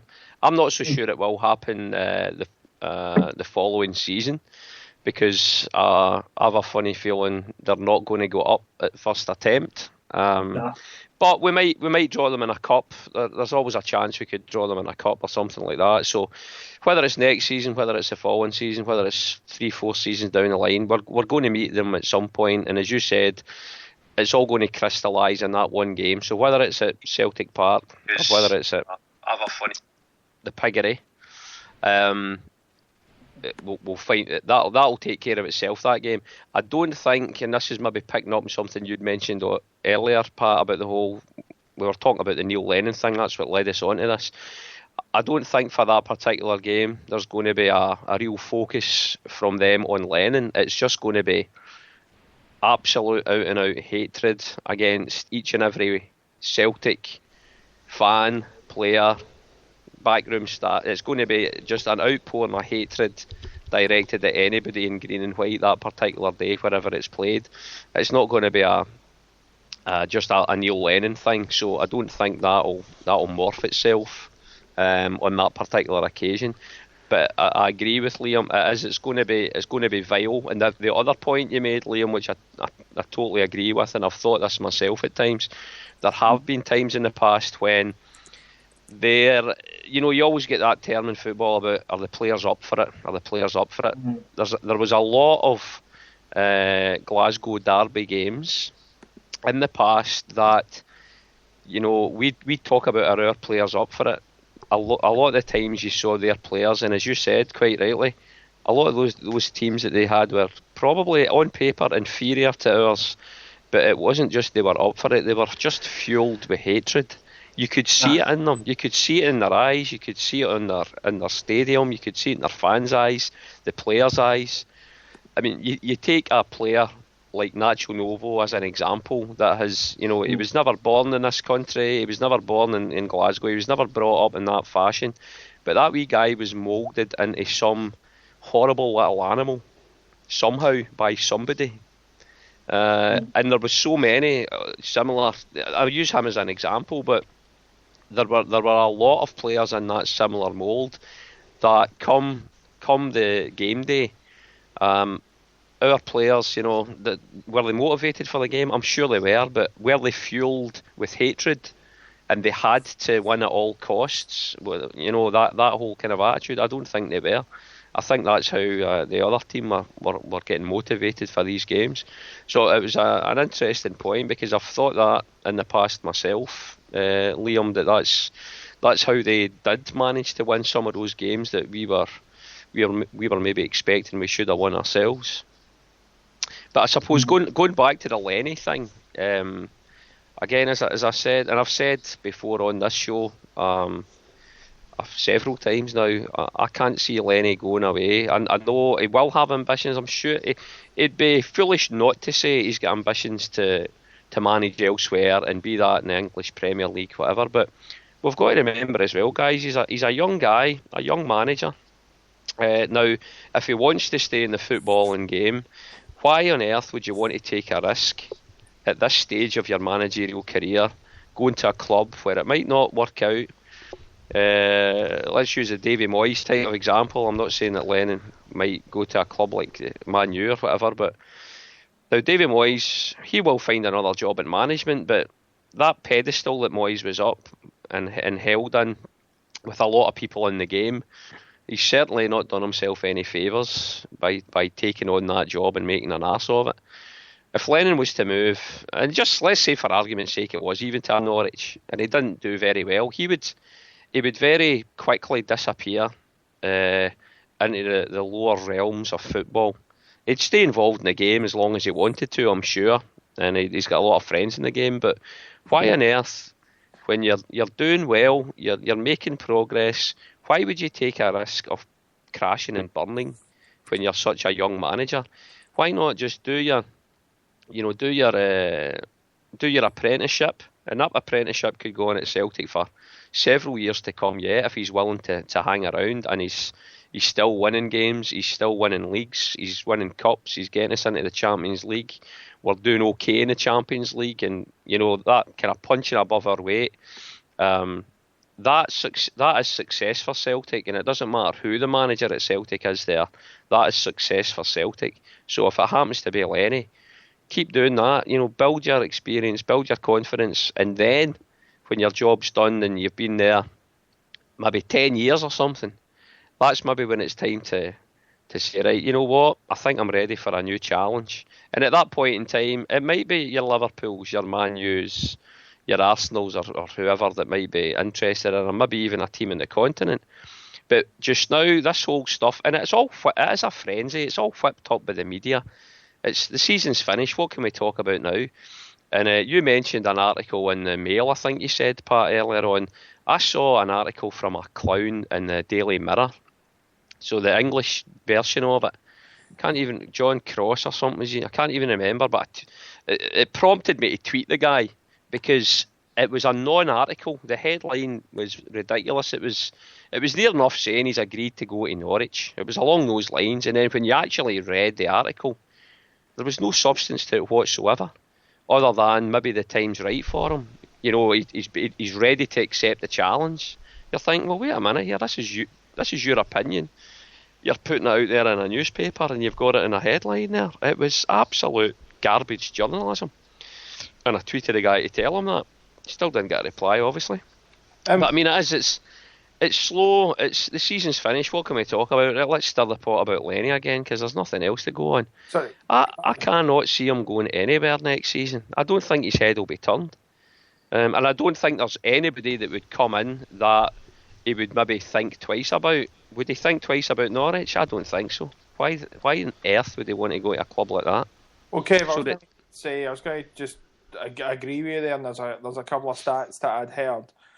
Arsene Wenger now has managed. If you take the time frame for every English Premier League manager, add it together, it's still less than Arsene Wenger. I think it's now down to maybe a year that they get, and then on average, and then get sacked. Now, if you take something like Owen Coyle, who was the real deal, a couple of years ago, he was absolutely high stock, very high stock, massively high stock. And I've just quickly looked it up on Wikipedia. So did some good stuff in Scotland, and did a reasonable couple of years.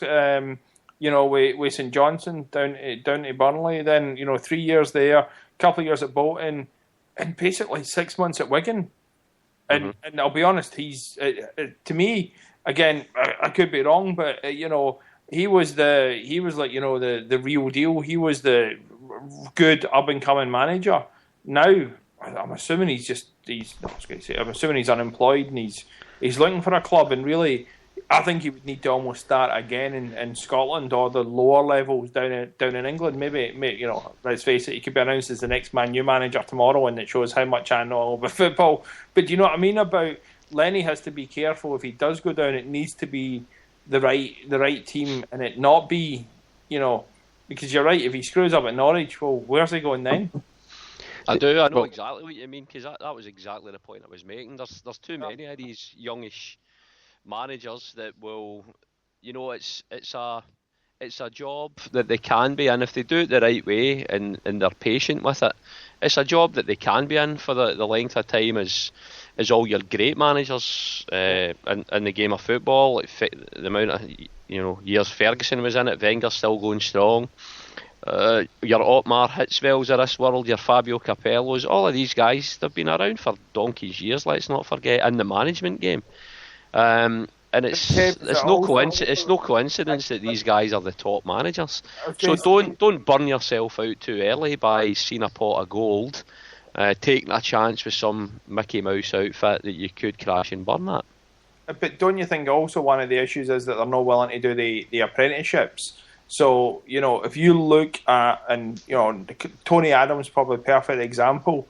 Almost straight into, I think it was either a championship or a premiership club. Doesn't do the long apprenticeship. The Lambert was doing it, and the Martin O'Neill, etc., has done it at the lower levels.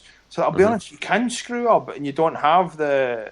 Let's face it, when Moyes, a 10-year veteran, gets sacked at Man United after a season, and they're not giving him a chance. If you're a first-year guy and you're screwing up, you're gone almost immediately, rather than do the apprenticeship at a Wickham or something.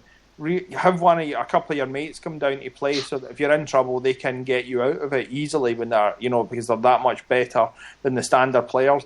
But then also learn your trade, learn to manage, learn to some of the tactic stuff, and after 3 or 4 years, start to move up. If you look at a lot of Premiership players that went into management, they've wanted to parachute themselves straight into, as I said, one of the top 2 divisions, and they've not lasted long. Who is your very good English player that's managing in the Premiership now? There isn't a lot of them at all. In fact, I'm struggling for that guy with 60 or 70 caps for England, who's able to manage at that level. Now, again, somebody will tweet in and name 5 of them, and I'll be blown out the water with it. But do you know what I'm saying? But I think, with what you're saying there as well, I think that's even more reason then why we should be delighted with what Lennon's been able to achieve at Celtic, because let's face it, he was thrown in at the deep end in that job as well, and it was really on a trial basis. I think he had 8 games at the tail end of a season to see how he did, and he basically got his job on those merits. Now, if we look back to the John Barnes era, now that was a guy as well that he didn't. So what we're saying there, I suppose, is Lenny didn't get a chance to cut his teeth at a lower club. Yeah, he was thrown in at the deep end with Celtic, which was a massive challenge for him. John Barnes comes in, kind of similar circumstances, big name in football, heralded along coming in with Kenny Dahl and things like that, and it was going to be wonderful stuff.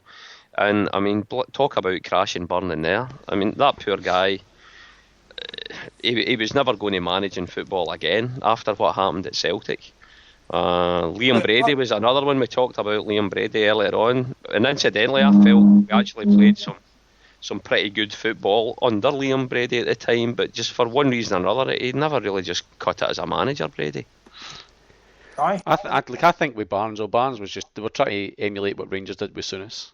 They were trying to get someone who was a recognised world / English league player and bring him through and make him the same coach. I just reckon they were trying to follow that formula.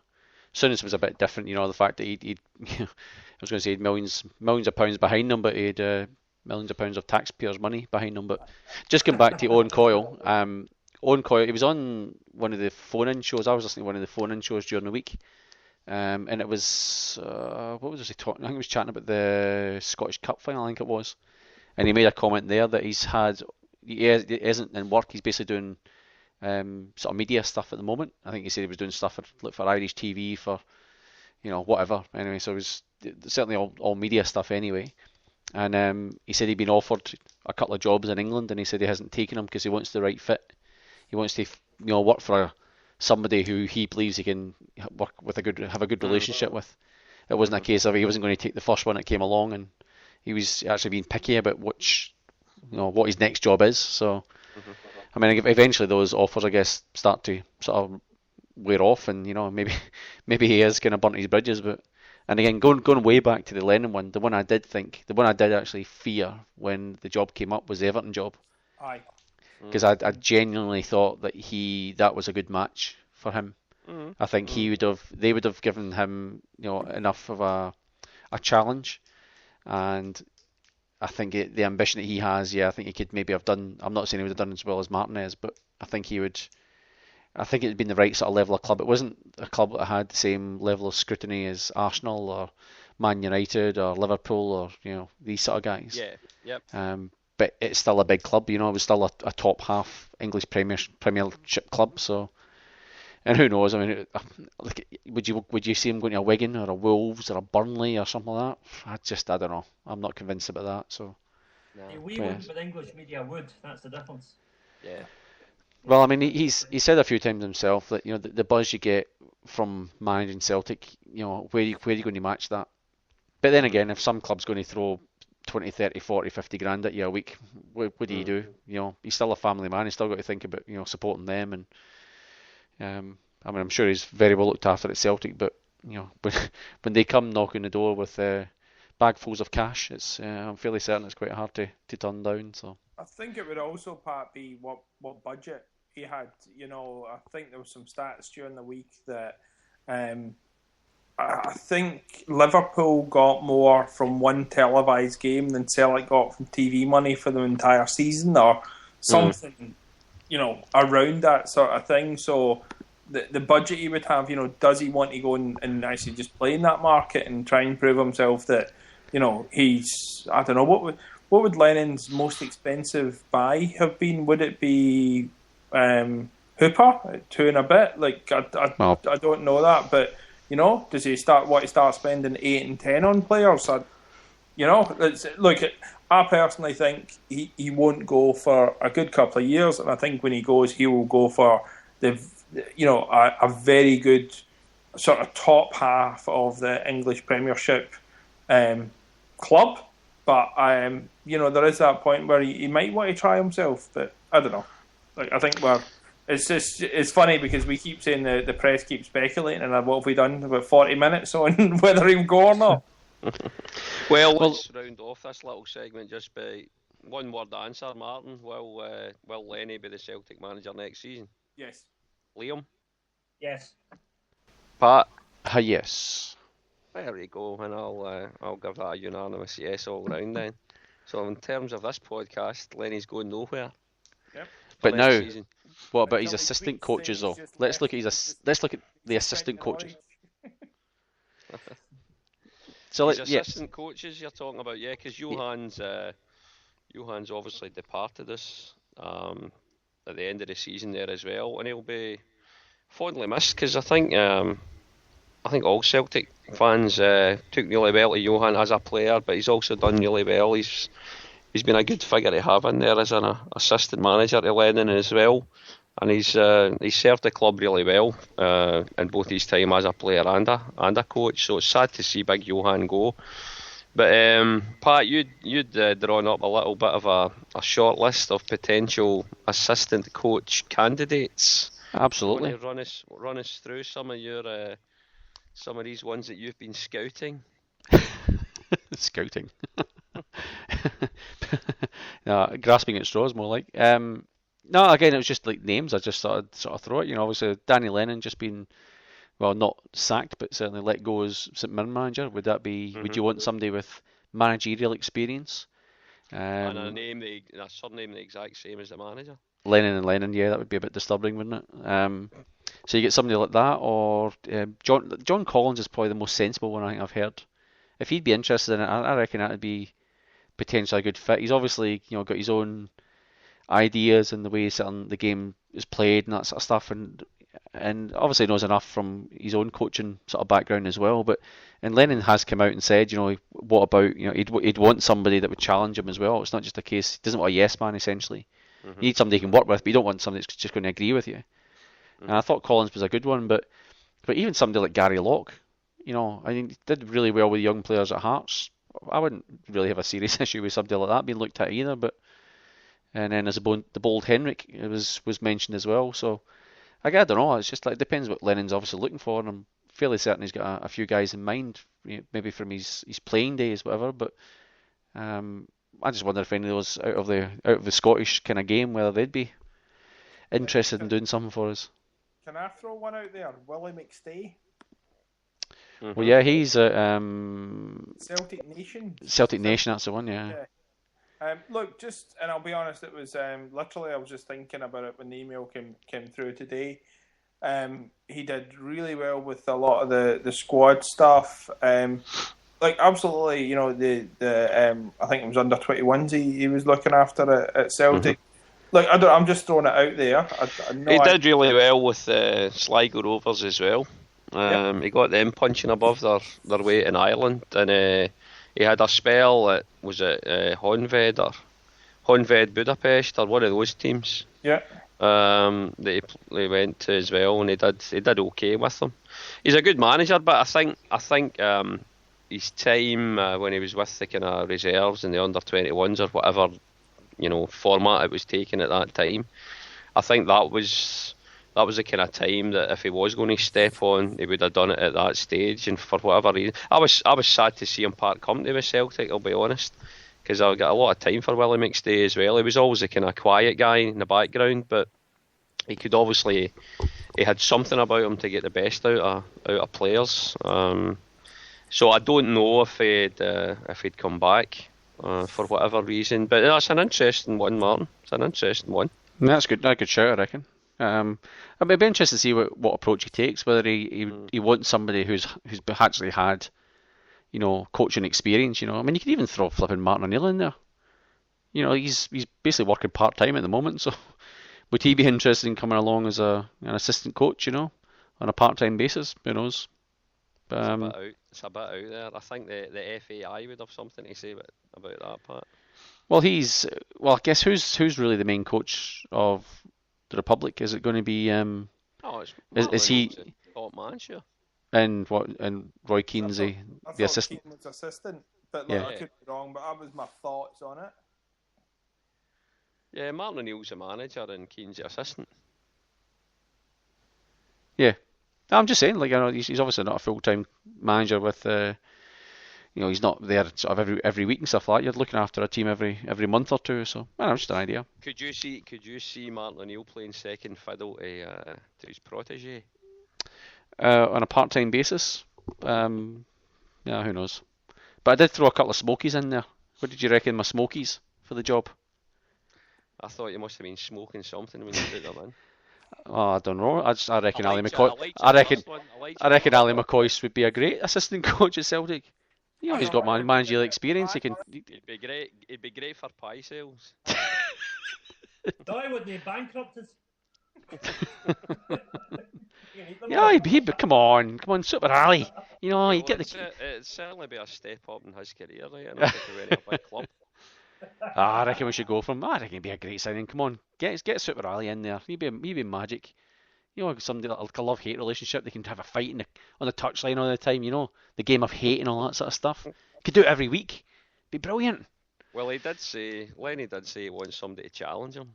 I'm sure that little rotund shite would challenge him. I liked your other one from out in left field though, Patrick. Alex Ferguson. Oh, aye, there you go. Alex Ferguson. I mean, he's got. I'm not sure he's experienced enough though. It's just, you know what I mean? Like, what's he ever really done?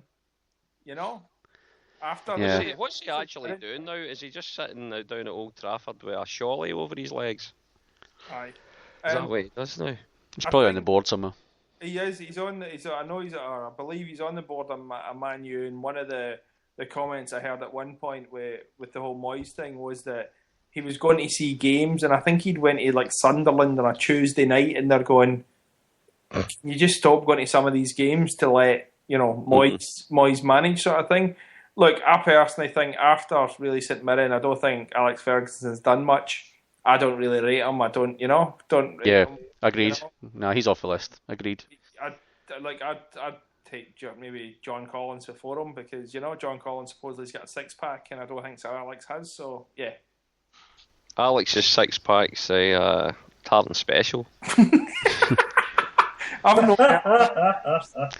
See, just on Alex Ferguson, I know he was ex-Blue Nose and all the rest of it, but I've got a lot of time for the guy. I like him a lot because he's always had a good word to say about Celtic later on in his career, and he'd always, I think he'd slated the Huns after he'd left them anyway for what they stood for and all that kind of stuff as well, and he did that every time that we played those testimonials and things like that. Alec Ferguson was always very complimentary about Celtic, so I've got a lot of time for the guy. Well, his father obviously was a big Celtic fan, so he just kind of brought up that way. So in Govan, so I guess the old rumour, the myth is that his father ran a supporters bus from Govan, but whether that's true or not, I don't know. But didn't he? Well, there's an element of him who would really despise Rangers because they blamed him for the Berwick Scottish Cup. Remember they beat the Scottish Cup in 1967, I think it was. And they essentially they blamed him. I think blamed him for it. I think he or one of the guys anyway. I think they flogged him after that. They got rid of him. And I think it was he was one of the main targets of why they reckon he lost it. Whereas I think reading some article wasn't actually the case. It was it was just a bad team performance. But I think it was that game. I can't don't quote me on it. I obviously don't know my Rangers history, but so you'd think he'd have a bit of a grudge against the old Sevco or the old Rangers back then. But did he not marry a Catholic as well? His wife's one, yeah. Yes, he did, yeah. Yep. So that wouldn't have went down too well with the forces of evil at the time either. But anyway, no, a lot of time for the guy. But I honestly, I can't think when it comes to. I think we might all be surprised by whoever Lenny chooses as his. I think you're right. Yeah. I think he'll go with, as was proven with Mjallby, it was an ex-teammate. Now it worked well with Big Johan because he had the Celtic experience. I don't know if he might try something similar along those lines. An ex-teammate that's maybe going through their coaching badges and he takes a chance on them. Not necessarily a Celtic teammate, but remember with Gary Parker there. Gary Parker? Is that his right name, isn't it? Yeah. I was going to say Gary Pendry. That was a wee guy under Strachan, Gary Parker. But I mean, that was another guy that Lennon played football with in his earlier career, and he obviously got on well with the guy and had similar thinking. So I wouldn't be too surprised if it's another name out of the blue from Lenny's past when he was playing down in England, that we might see there as an assistant coach as well. Because I think first and foremost, Lenny's got to respect whoever it is that comes in, and likewise with them. I think that's maybe why I put a question mark over the John Collins thing, because they're both get kind of Celtic-y backgrounds, but from different eras, and I'm just not sure how the dynamics of that relationship would work. I'd actually listened to a few phone-ins, and one of the things was it's Collins' way or the highway. And I personally don't think, although there's challenge in Lennon, but then there is still Lennon has to be number one. One name that's not been mentioned, and or maybe I've just missed it, but what about Lubo? Good call. Very tactically aware, lots of European experience, lots of Eastern European contacts and everything, and just more skill than God, basically. I do know that Lubo was looking for a job a couple of years ago in Scotland. I don't know if that's still the case. Last time I spoke to him was about maybe 18 months ago, and he was pushing to try and he was looking at lower league Scottish clubs to start out, but his problem was that there was this managerial merry-go-round. It's like, say for example, Jim Jeffries gets a sack to Kilmarnock, he goes straight to Hearts, or somebody else gets a sack and then they get another. Aye. And it's just Lubo couldn't get himself into that circuit, if you know what I mean, and end up he got kind of disenchanted with it. So I don't know if he'd still be interested, but it's definitely one to look at. It's maybe a good shout, though. Boys club, isn't it? It's very much a boys' club, don't you think? It's that. Aye, definitely.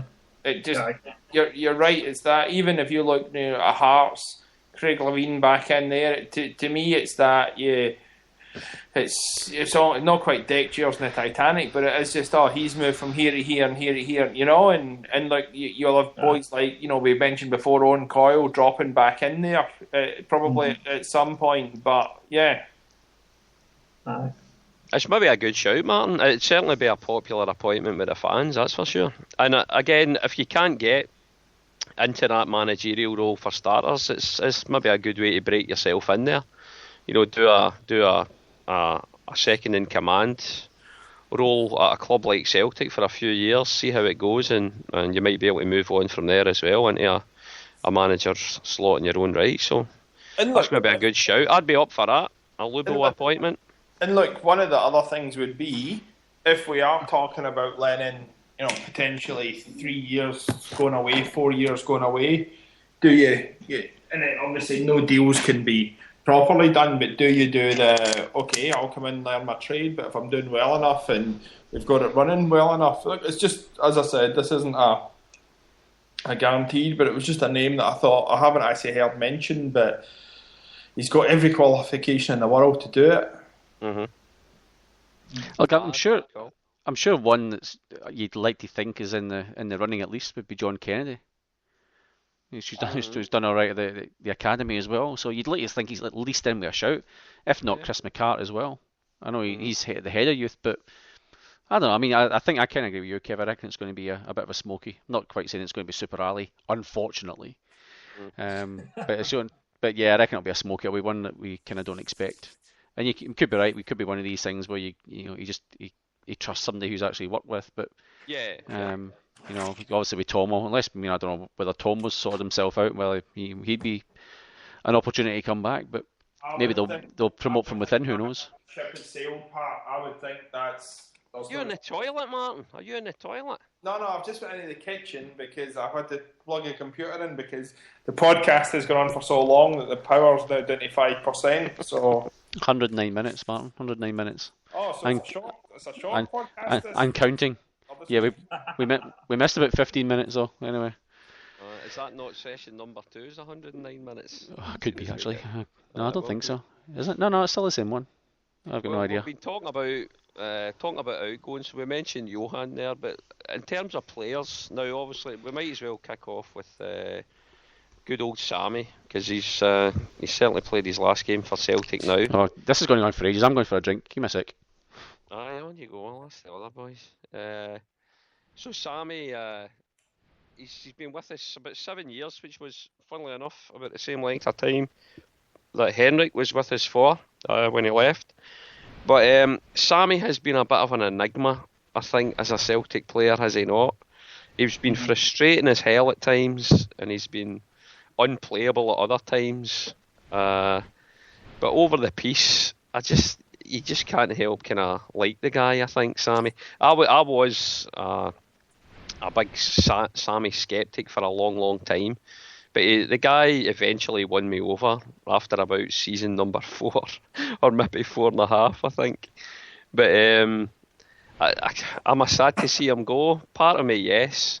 But in another way, I'm sure he commands a fairly reasonable salary in there. With him off the wage bill, hopefully that'll free up a bit of cash to bring in somebody good to the squad. But Liam, if you could pick a few words to summarise Sammy for you, what would those words be? Well, I think for me the defining memories of Sammy at Celtic, the 2 goals against the Huns in the New Year game. Ah, yes. And the winning goal against Spartak Moscow, which effectively took us through in the Champions League. Because we got that away win that we knew we were going to have to get. Yep. All right, we beat Barcelona as well, but I think winning an away game for the first time in so long was the big, the big thing we had to get over. And Sammy was ultimately the man who got us there. So it was huge. So I think for all he's been up and down, when I think of Sammy in the future, I'll always think of those 2 games. Yeah. Is the time for you? Is the timing right that he's going now, or would you have been again? When I asked Martin this, we'll talk about the point you made earlier on, Martin, as well, about whether he was offered anything. But is the timing right for him to move on now and get somebody else in, or would you have liked to have seen him offered a new deal and them signing on again? I think it's a good time for him to go, because that game in Moscow aside, the last 2 years he's been in a decline. And I think it was with not always getting a regular run in the team and not always being played in the same position. Yeah. And 2, the simple fact is that Sammy is not and never will be a striker. And the number 9 on his shirt is deceptive, because he will never ever be a number 9. And I think that was the problem, was that sometimes we expected him to come on and give us a goal, and he's just not that kind of player, and he never will be. No, he was always better coming in from the left-hand side, wasn't he, that kind of role? Aye. But even that goal in Moscow, if you remember, he ghosted in for the back and scored the header. It was a run from wide that ultimately he got the goal from, if you look at the actual build-up to it. So, I think great servant to Celtic, more good than bad, I think. Yes, but the right time to go, definitely. Yeah.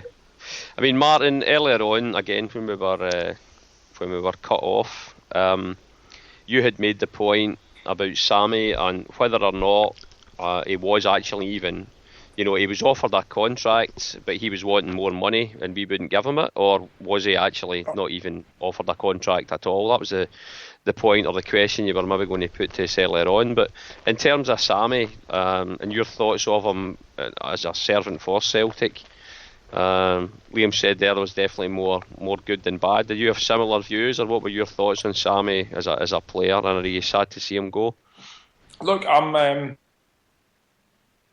suppose I'm sad to see him go, because MD's been at the club for 7 years. It's been a decent servant to it, so he's not did that, in for a year and a half, kissed the badge and then buggered off sort of thing. I'll actually quote Jamie Burchell from the Lost Boys when we first signed him. He was talking to some, I think it was Man City fans, and they said, you'll love him for 2 weeks and be so frustrated with him for 4, and then love him for a week again, sort of thing. I think that's been, the entire time that's been it. True. I think you're right about the he's not an out-and-out striker, and I think unfortunately that's what we signed him as, and that's what we that's I think what was probably sold to the fans, that we were signing this striker. And to me, I wish him all the best, but I think it's came in this line about not being offered a contract. What my gut is telling me on this has been his agents had a chat with Celtic, and either Celtic has said, listen, and I don't know, any concept of what he would be on? Any even just guesswork or something? What he would have been on? Oh God, that's. I think years ago we used to be able to tout figures for the weekly wages that a lot of players would be on, but it's a lot more difficult now to do it. So I wouldn't be able to hazard a guess at all what he'd be on. 15, 20 grand a week, something like that, potentially. Say assume 20 grand a week, right? Now, my gut would be, and if he's got an agent, well, if he's got an agent, full stop, and even if he's not, somebody would have had to have some sort of conversation.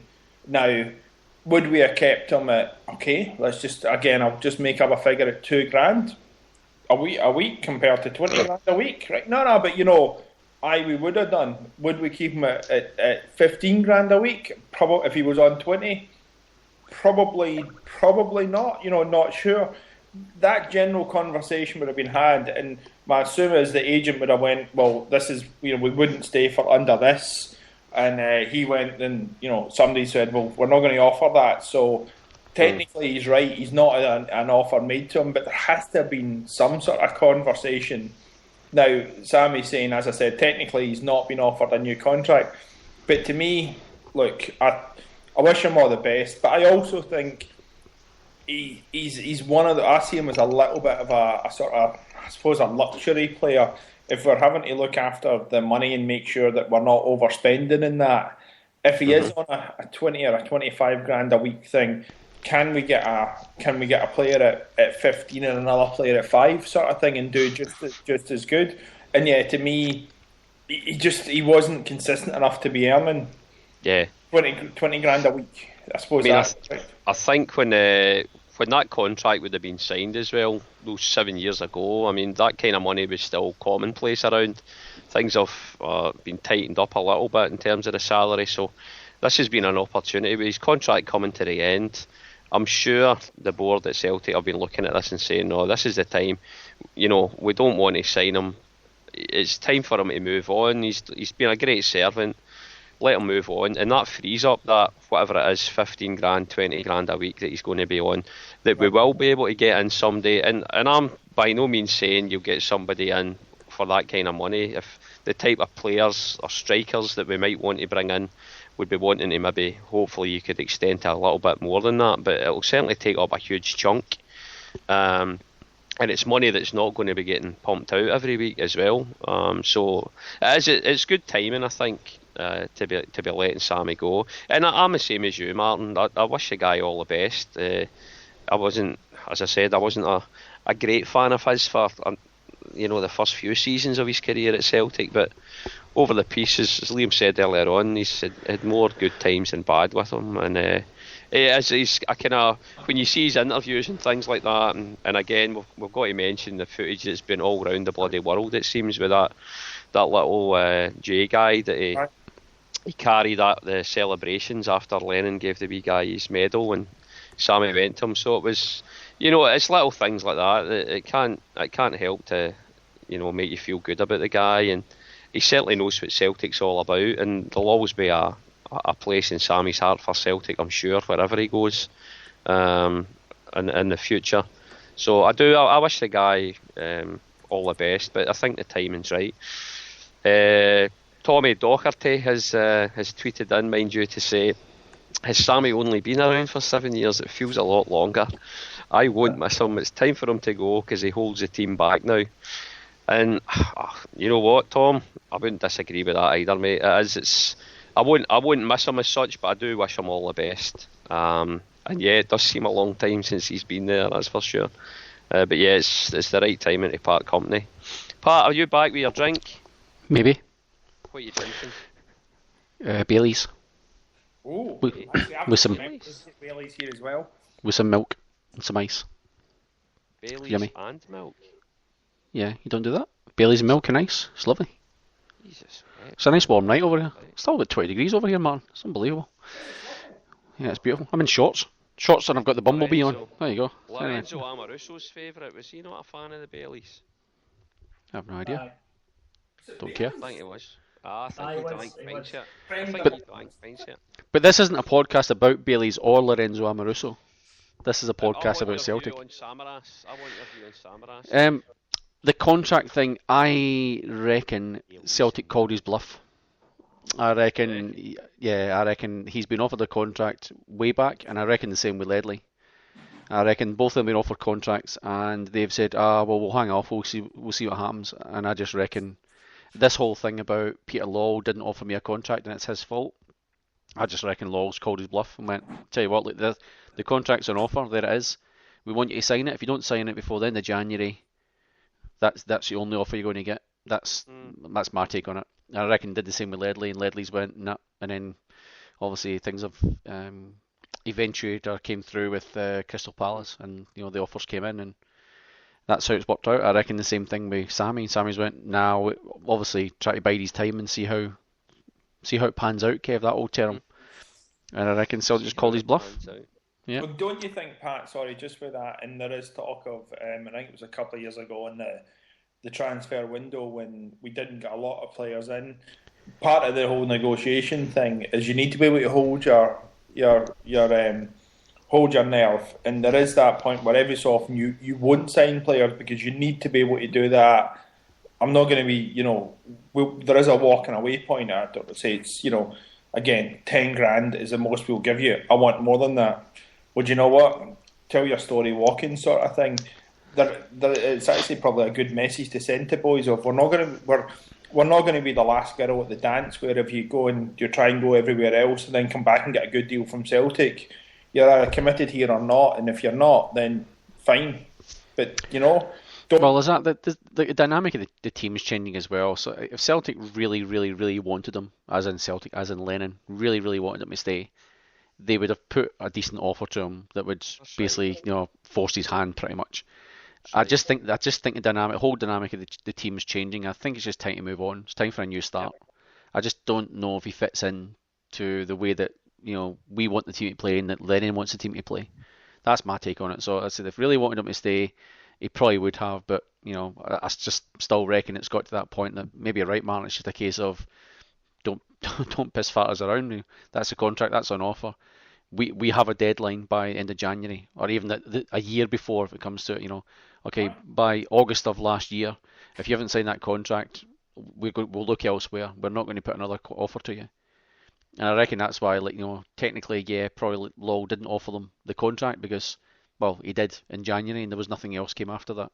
And I'm sure if Lennon really wanted him to stay, words would have been said. But yeah, I just think I'm not saying he's a bad player. Again, not being my favourite. He's not a left midfielder for me. I would rather see a genuine left midfield player playing left midfield, not a guy who's been adapted to that position by the Greek national manager, and played some great games. I guess his legacy will be the Champions League run. The scoring against Spartak and scoring against Barcelona away, all that sort of stuff. But and yeah, I mean, obviously, the game against Rangers as well. The fact that he pretty much beat them on his own. Scored the penalty and all that sort of stuff. So will always be remembered for those sort of really, really big games. So, but the past year he's just been The timing right, isn't it? The timing was right in January. The timing was right before now. It's just a case of if he'd seen the writing on the wall, maybe he should have left then. But I'll always go back to the Euro Championships when Greece were playing the Euro Championships, and would that have been a couple of years ago? I reckon that was the right time. He had value at that stage, and probably should have punted him at that point. So, but obviously, I mean, you can't force a guy if he's under contract and doesn't want to leave. You can't force him to leave. So, but I think that's at that point we would have got actual, he'd currency on the market at that point. But look, I do wish him all the best, and I think depending on who he goes to, they're going to have a lot of patience with him, because they're going to get exactly the same as what we had. Man City had it before us. We had it. It was one of those guys that it was just he's a genius some days, and then he's absolutely minced the following game. So you're just going to have to take what you get with the guy. But and look, one other comment I'd say is, how well did he play after winning Eurovision the other night? Like coming back and then backing it up and scoring a penalty. We've got to rate the guy. Fair dues. I actually didn't know he was Austrian. It's bizarre. All this time he was playing for us, I did not know he was Austrian. Well, there you go. You learn something new, eh? Aye. We'll give the final word on the Sammy thing to the Lion Awake 67 Shed on Twitter, who's tweeted in and says, he's been a good servant overall for me, and 2 against the Huns that day will always be remembered. Players come and go. So yeah, wouldn't disagree with that either, and that was the point that Liam was making earlier on about his 2 goals against the Huns. So that was good. Oh, I said the final word to the Lions Awake, but it's not. Tom Doherty's tweeted in as well. He says, I should add that having watched Celtic from 1973, no player has frustrated me so much for so long like Sammy has. So you weren't a Sammy fan, were you, Tom? No, I think we can all appreciate that, Tom, and I don't think we disagree. He was one hell of a frustrating player at times, but yeah, there's still part of me I can't help but still think he's a likeable big guy. We wish him all the best. Right, guys, I'm going to try to start winding this up, but I want to talk about, we'll talk about a few more players that we think might be going out the door, but I'm going to keep it very brief. So it'll only go on for about an hour, that part, and then we'll round off by looking forward to the World Cup. I think we're going to possibly do a couple of podcasts over the close season this time round, Pat. We were talking about that the other day, but we'll maybe mention that later on before we wind things up. But yeah, so I'm going to start winding this down now, guys, so bear with us. But other players that could be disappearing this season, what I'm going to do is, Pat, you've come up with a little list here. I'm just going to go around you all, and I want to just know, is this player going to be at Celtic next season, or is he going to be elsewhere? So first of all, Patrick, Teemu Pukki. Yes, he will be next year, yes. But that'll be his last year. Okay. Liam, what do you think? Teemu, will he be hanging about? 50-50, no. No, right, okay. He'll go out on loan, assuming we get another striker in. Oh, see, I never thought of on loan. I never thought of that. Damn it. That's why Liam's the brains of this show. He is, I know. Isn't he? You're the housewife's favourite. Liam's the brains. What does that make you then? You just stick to being the housewife's favourite, Pat. Was that make you the Terry Wogan? Is that you're the host in here? The hostess with the mostest? You called first, Pat. Okay. Martin, Teemu Pukki, is he going to be there next season? I think he'll be there next season. I think Liam might be right, and I'll be honest, I agree with Pat. I didn't think of the loan thing. I think we'll give him one more year, and if he can't do it, he's gone. I think the hassle for him will be, one, we talked about it before, a confidence thing, and two, if he's a striker and he's just not getting games, then he's not going to do it. But I think we'll give him one more year, and then that's it, gone. How long a contract did he sign? Does MD know? Was it 3 or 4 years, or? Yeah, it'd be 3 or 4 years probably. It would have been. Yeah. So hey, Kev, can I change minds? I'm going to compromise. I'm going to say we'll keep him, but then we'll loan him out in January. I like the way you're thinking there. Yeah, there you go. I'm sticking with that one. I like your way of thinking. I might agree with that one. That's what's going to happen. He'll be there for the start of the season, and he'll go out in January if he's not kicking a ball, because I have a feeling we'll be bringing in another striker. But anyway, that's enough of Pukki. The next name on the list, Stephen Moyokolo. Pat, is he going to be there next season, or is he going to be moved on? Moved on, I reckon. I reckon he's, the guy just oozes unluckiness. He just, everybody seems to go, he seems to get a bad injury. So, I think he was on, a 1 year contract for a reason, and I don't think that'll be renewed. Okay, Liam? Yeah, I think it just hasn't worked out for him. Cut our losses, let him go. Martin? I actually didn't realise he was on a 1 year contract. So definitely, if he's on a 1 year contract, he's a dream that once was, and he's gone. It's just a shame the way his injuries worked out for him. We never really got to see much of him at all. There was that game in the Champions League qualifier when he had a bit of a mare, along with Virgil. Good old Virgil, has to be said as well, though. He didn't do so well in that game, but it's a pity we've not really seen too much of the guy. It's going to be. It'd be difficult to see how you could justify hanging on to the guy. But he's probably going to disappear. Dirk Boerigter. Patrick, is Dirk going to be with us? Gone. Yep, go on. I think he's. Simple as that. I just think there's just too much stuff coming out from Lennon about his attitude, and I just don't think he's cut out for the hoops. So I think he'll be Gonski. He's Mr. Signal, right enough. We were warned when he arrived, and he turned into Mr. Signal very quickly. Not even so much that, but just I think the little snippets that come out about just not trying hard enough and all that sort of stuff. I just reckon there's a bit of an attitude thing there. Just the fact that even which was it the St Johnstone game he got pulled at half time. Was it St Johnstone game? Yeah, and I just there's the writing's on the wall, I reckon. Liam. Bo Richter is the shining example of what I was talking about earlier and why Celtic need a full-time sports psychologist. Undoubted ability, head not in the right place. I think he'll stay. I think we should give him one more year. Oh, interesting shout. Well, it'll be interesting to see if that does come off. Martin, Dirk Bo Richter. Is he going to be there next season? Look, I think he might, and the only reason would be if we spent roughly $3 million, and again this is according to Wikipedia, we spent roughly $3 million on him, and he's played a total of, and I'm just trying to now check that, a total of 15 times for us to try and get rid of him. We're not going to let $3 million walk out the door on a free transfer.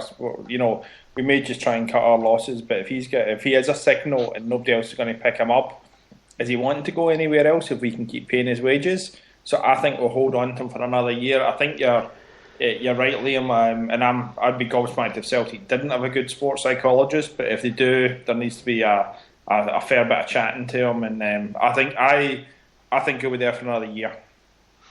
I'm going to agree with Pat on this one, though. I just think he's not really fitted in from day one. We were warned about the sick note thing. It didn't take long for that to rear its head.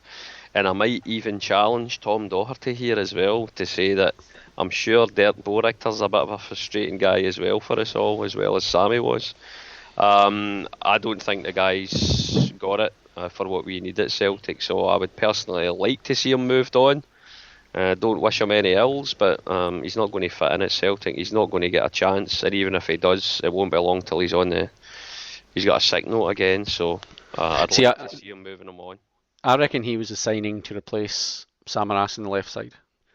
That's my take on it, and it just has not worked out in any way, shape or form. So he's played 15 decent minutes against Ross County, was it? I forget now. And a couple of flashes here and there when he's come in, but time's up. I think not set the header on fire. He hasn't. The next name, Beram Kayal, Pat. No, get rid of him. Sign Stuart Armstrong. Been saying that for ages. Yep. Sign Stuart Armstrong. There you go. Sell him. Not sell him. Get rid of him. Sell Stuart Armstrong. Buy Stuart Armstrong from Dundee United. Okay, right. Liam, Beram Kayal. Will he be there next season? Get rid of him. Attitude not right. No, just no. Sorry, you are the weakest link. Goodbye. Oh my goodness, what's with all this hatred for Beram? Martin. I just think he's no trying, and that just pisses me off. Players have limited ability, fine, but the guy just isn't trying, and I just can't handle that. You've had too much red wine, Liam. Yeah. Martin. I'm going to make. He's just spoiling for a fight tonight, isn't he? He's on the junk. He's firing up. He's been on. You know what he's been on? He's been on Stella's, and he's had more than 6 or 7. He has. He's Joy beer. Beram Kayal. I'm going to make a prediction. Beram Kayal is going to win Player of the Year next year. Oh my God. What for who? For Celtic. Oh really? Jeez. That's my prediction. So by that, he's obviously going to be at Celtic next season. If that's your prediction, he's going to be at Celtic, and he's going to play at least 30 games for us, including some Champions League group stage games. And Player of the Year, you heard it here first. And possibly last. Yeah. Beram Kayal, remember when we first signed him and he broke into the team and he was playing superbly well, and then he broke his arm up at Cali Thistle, I think, with only a couple of games to go in a season or something like this, and we started going downhill after that. And he's never ever been the same since he came back from that injury, since he's been out. Now, relatively recently, he's been getting a lot of bad press, and there was an article I read after we'd won or clinched the title at Celtic Park, and the fans all came out, and Kyle was taking a selfie of himself with the guys and the rest of the team in the background. But this journalist, whoever it was, had just said, blah blah blah, look, it's all about him, it's not about the team. And now I didn't have that take on it at all. I just took on it and, here's a guy, it's changed days that we're living in. Guys have phones, guys take selfies. I thought nothing of that at all. But this guy was trying to turn people against Kyle and saying, it's all about Kyle, it's all about... There was none of that at all. I've never seen any arrogance from Kyle in any way, shape or form. So I don't know where this whole anti-Berham stuff's coming from. But I think he's never quite hit the heights as he did for his first spell when he first signed for us. I still think the guy's got ability. I don't think he's another player that needs a good run of games in the team. But with his signing another guy that's been out for a while, near Beaton as well, I don't think there's much room in our team for Kyle, unfortunately. I quite like the guy, and again I always cast my mind back to that spell when he first broke into the team, and I really liked him and I thought he would go on to do great things. I don't quite think he's got it in him to become that player of the year like your prediction, Martin. But you heard it here first. I'm telling you right now. But it'd be interesting. I don't know what he's... And he's going to be player of the year next year. Right, I don't know what he's got left. Does anybody know what he's got left on his contract? Has he still got a couple of years left, or a year or something? I think he's actually been with us for almost 4 years. So I think let's see, he signed for us 2010. He signed for us, so in July 2010. So look, and for a 4-year deal. So yeah. Right, so his deal's pretty much up then. All right. He's coming to an end, so I wouldn't be surprised if they don't renew it, because I think again they'll be looking to strengthen. I know I'm saying we've got quite a strong midfield just now anyway, but I think that's a position we might be looking to strengthen anyway. So yeah, it's just never quite worked out for him since that injury, unfortunately. But it's I don't know where he gets all his bad press from, and Liam wanting to start fights with him and stuff like that as well. Right.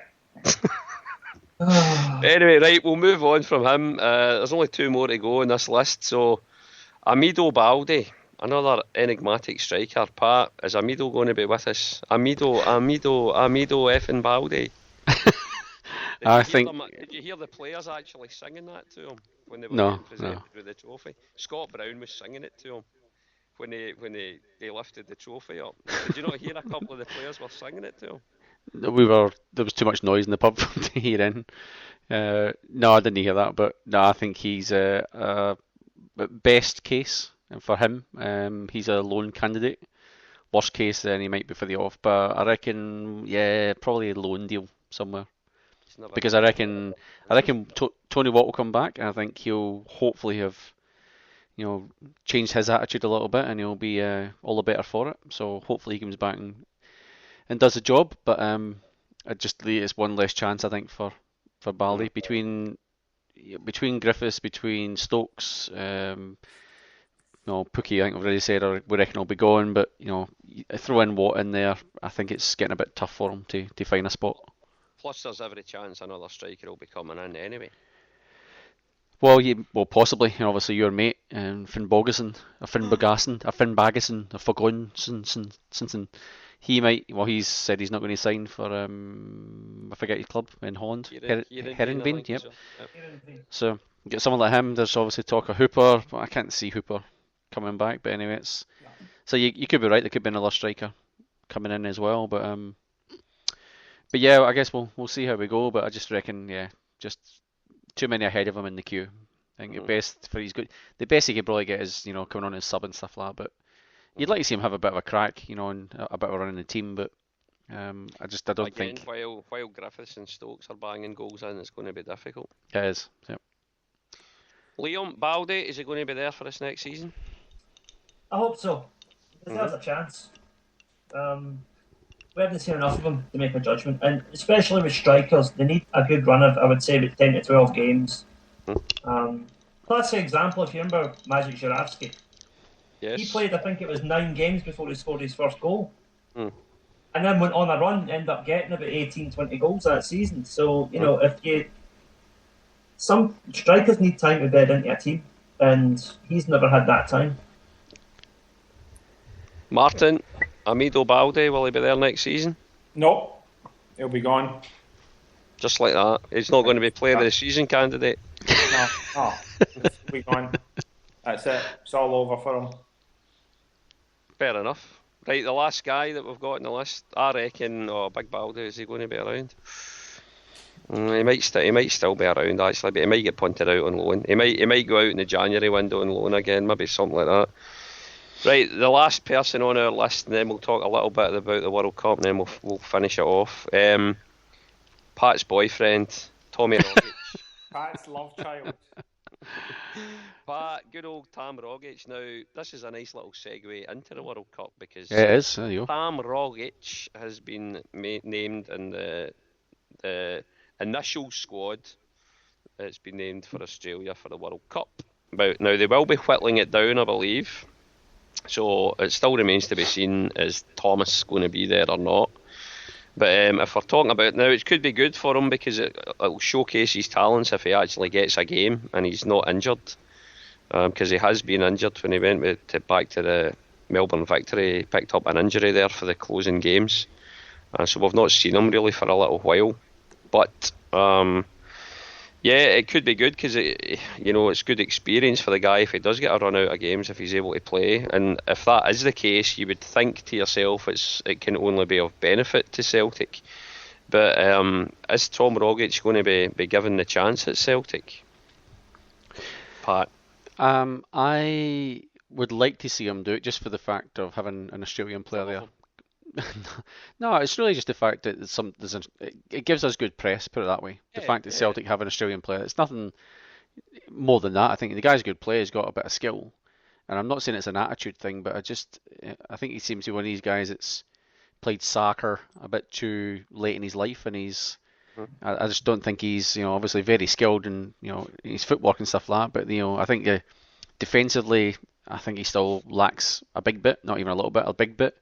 And for such a and I think the fact for a guy with such a big frame, he could be a great player, but I just reckon there's so many guys ahead of him in the queue now. I just reckon he'll fancy anyone from Brown to Beaton to Johansson. There's just so many guys ahead of him in the queue that I think it's going to be really tough for him. So that could be another sort of January loan deal. He'll come back after the World Cup. And I can't really see him getting any time in the World Cup though. He's just for anyone who has kind of, and I've only semi kind of followed his progress in the Australian Football League, the A-League, sorry, which is when he signed Melbourne Victory, and he was being injured more often than not. He was injured more than he actually got his games when he came back from. No, it was a great idea and stuff like that to bring him out here to try and give him some game time before the World Cup. Totally agree, it's a fair call. Celtic done the right thing, I reckon, and it gives him a bit of exposure and stuff like that, but that just has not worked either, No, and the fact he's going to go to a World Cup really, underprepared. I think the best you might see him come on as a sub in maybe a game or two, but that's about your whack. So unless he comes in and does absolutely magnificent things in the World Cup, I think we'll be not so much stuck with him. But there's a lot of interest in Australia for his talents, put it that way. So there's a lot of teams that they've got that kind of fallback, and I don't think they spent massive money on him, so they wouldn't lose. I mean, you'd be talking hundreds of thousands of pounds, which is in the big scheme of things for Celtic is not a lot. But Pat, it was $750,000 we spent on him, but that could be wrong. But is that Wikipedia again, Martin? No, I was actually had a conversation with some people because I think that is the most that's been spent from the A-League to somebody going overseas. We could be wrong about that, but there was a couple of guys I knew followed the A-League pretty closely, and nobody could think of a more expensive A-League players, and I think it was £750, but again, could be wrong about that. So that would be what, £350, £400,000, something like that, maybe. Yeah, so just say 400,000, but you get money back on him, put it that way, because he's young enough and he's got enough potential and there's enough interest. For most, pretty much any A-League team would love to have Tom Rogic in the team. If he doesn't quite make the Scottish League, that's fair enough. But and he might want to try and have another crack at another team in Europe somewhere. But probably wouldn't do him any harm to go out and play for somebody on loan, Dundee United or someone like that. An actual like a decent team. Again, just showcase his skills. But I just reckon he'll be. Actually, when does A-League start? I forget now. What time is that? October, is it not? Because it's after the AFL Grand Finals and Yeah, stuff. so it'd be October, November, yeah. So it'd be about that time. So obviously, if he's back at the team and he's not getting in there, you're probably looking at January window again. Because A-League's just only finished a week or two ago. Yeah. So you'd have the best part of 6-8 months over here. So that could potentially be another January loan deal. See, I would actually think if he was to go on loan, if we've signed him on a couple of year contract, I would think if he was to go on loan, I'd want him to go on loan in Scotland to get used to the physical play, the fields over there, all that, and then come back to us. And maybe it would be a year long loan from the start, sort of thing. But maybe, yeah. It's a good point. I guess it depends what Celtic's long-term view of Tommy Rogic is. If we do want to try to give him a good shot, then I would agree, Martin, that'd be the better idea, to try to loan him out to a Premier League team, Scottish Premier League team, rather than back to Australia to see if he can hack it at that level. But yeah, if it's a case of just then trying to move him on because they've already realised it's not going to work out, then move him. I wouldn't be surprised if he gets another loan to an A-League club in Australia, with the hope that they might sign him at the end of it. Liam, I mean, your own thoughts on Tommy Rogic before we move on? Well, here's the thing right now. I don't know if this was reported in Australia, but I've got a slightly different view of Tom Rogic based on what I've heard over here. Now, before he went back to Melbourne, I don't know if this was reported, but it was heavily hinted he was going to come and play in the J-League. Yep, it was. Yep. Now, what I heard, now again, I don't know if this is true or not, I'm talking from like third-party sources here, right? But people who don't usually bullshit me. The contract was there to be signed. I believe it was Shimizu Espals, maybe? It might be Cashman. Anyway, it was a sort of a middle-of-the-road J-League team that were going to take him on. A team that could really win. Whoever Graham Arnold manages or coaches is involved with. Right. I can't remember off the top of my head, but it was a middle-of-the-road team anyway, a team that weren't really looking like winning anything. And apparently, again, I don't know if this is true, so if it's wrong, I'll apologise later, but Rogic kind of threw the toys at the pram and I don't want to play here, I want to go home. All right. So he kind of backed out at the last minute and burnt a lot of bridges, pissed off a lot of people at Celtic and in Japan as well. All right. Okay. So I don't know if that's true. This is just what I'm hearing. It might just be a disgruntled Japanese agent because the thing didn't work out for him. But I tend to believe it. And if that's the case, then I don't think he'll be back at Celtic. We don't want people with that kind of immature attitudes. What was reported over here was that the club had not budgeted for the wages that was basically being asked for. Right. And that's why it fell through. He was always going to go there, and then they decided that the club decided it wasn't anything to do with him. The club decided that they didn't have the finance after all to support him, to support his the wages he was asking for. So that's what was said. That was said over here. I find that hard to believe though, simply because that would all be agreed before you even get to the contract stage, Yeah, and I think that was the first thing you find out is how much money's owing. And I think that's what was reported, but I think the report then was they realised, oh wait a minute, we don't have the money that we thought we had, so we can't offer them the money that we'd promised them, so it fell through. But who knows what the truth is? But it didn't happen for one reason or another. That club as well, is that not the same club that Graham Arnold's at, that's wee Michael McGlinchey went to as well from the Central Coast Mariners? Is it? Ex-Celt Michael McGlinchey. I'm sure that's where he's playing just now as well. Yeah, he went over with Arnold. I know Arnold. Is Arnold not now back at Sydney? No, I think there was talk of him coming back. I think that was because they sacked their coach, didn't they? Yeah. And I think it was because of the rumour was, I think, because they thought Arnold was available. So Graham Arnold's, I think Graham Arnold, for anyone who obviously outside Australia listening, I think he's been quite a successful sort of, Australian soccer coach. And he went overseas to Japan. It was only a year ago, wasn't it? It'd only been the end of last season. Again, according to Wikipedia, who Arnold managed, McGlinchey is there. And Arnold is back at Sydney FC on the 8th of May. Alright, so they've signed him for Michael McGlinchey signing for Sydney FC soon. Vegalta Sendai, that's who it is, right. I knew it was a middle of the road team. Sendai, right. Right. Mm-hmm. So anyway, will he stay? Who was Chan? Based on what I've heard, no. Right. Gonski. We'll see how it does pan out anyway, and again, as I said, it's a little segue into how we're going to round the show off tonight anyway. It has been a long one again, lads, even though I said with my man flu that it was going to be shorter. But end of season, Kev, end of season, come on. End of season, so we've got a World Cup on our doorstep. Now, first of all, I want to find out, because I'll be honest, guys, I've never been as passionate a fan of the old international football at all, right? I've never had that real affinity with Scotland as a national team. I've never even really had that affinity with Ireland, I guess, as a national team. I like to see Scotland win their games. I love to see Ireland win their games. The only Scotland game I've ever been to was Scotland versus Ireland, and I was in the Ireland end, I have to say, supporting Ireland. Boo. But it's never ever international football for many, many years for me has never done it for me, sort of thing. It's Celtic and that's about it in terms of getting passionate about it. But I like the World Cup as a spectacle, but the games that'll I guess interest me more is probably the opening game, because it'll just be nice to see the whole thing, blah blah blah. But there won't be. I won't be like I used to do when I was little, trying to watch every single game of it.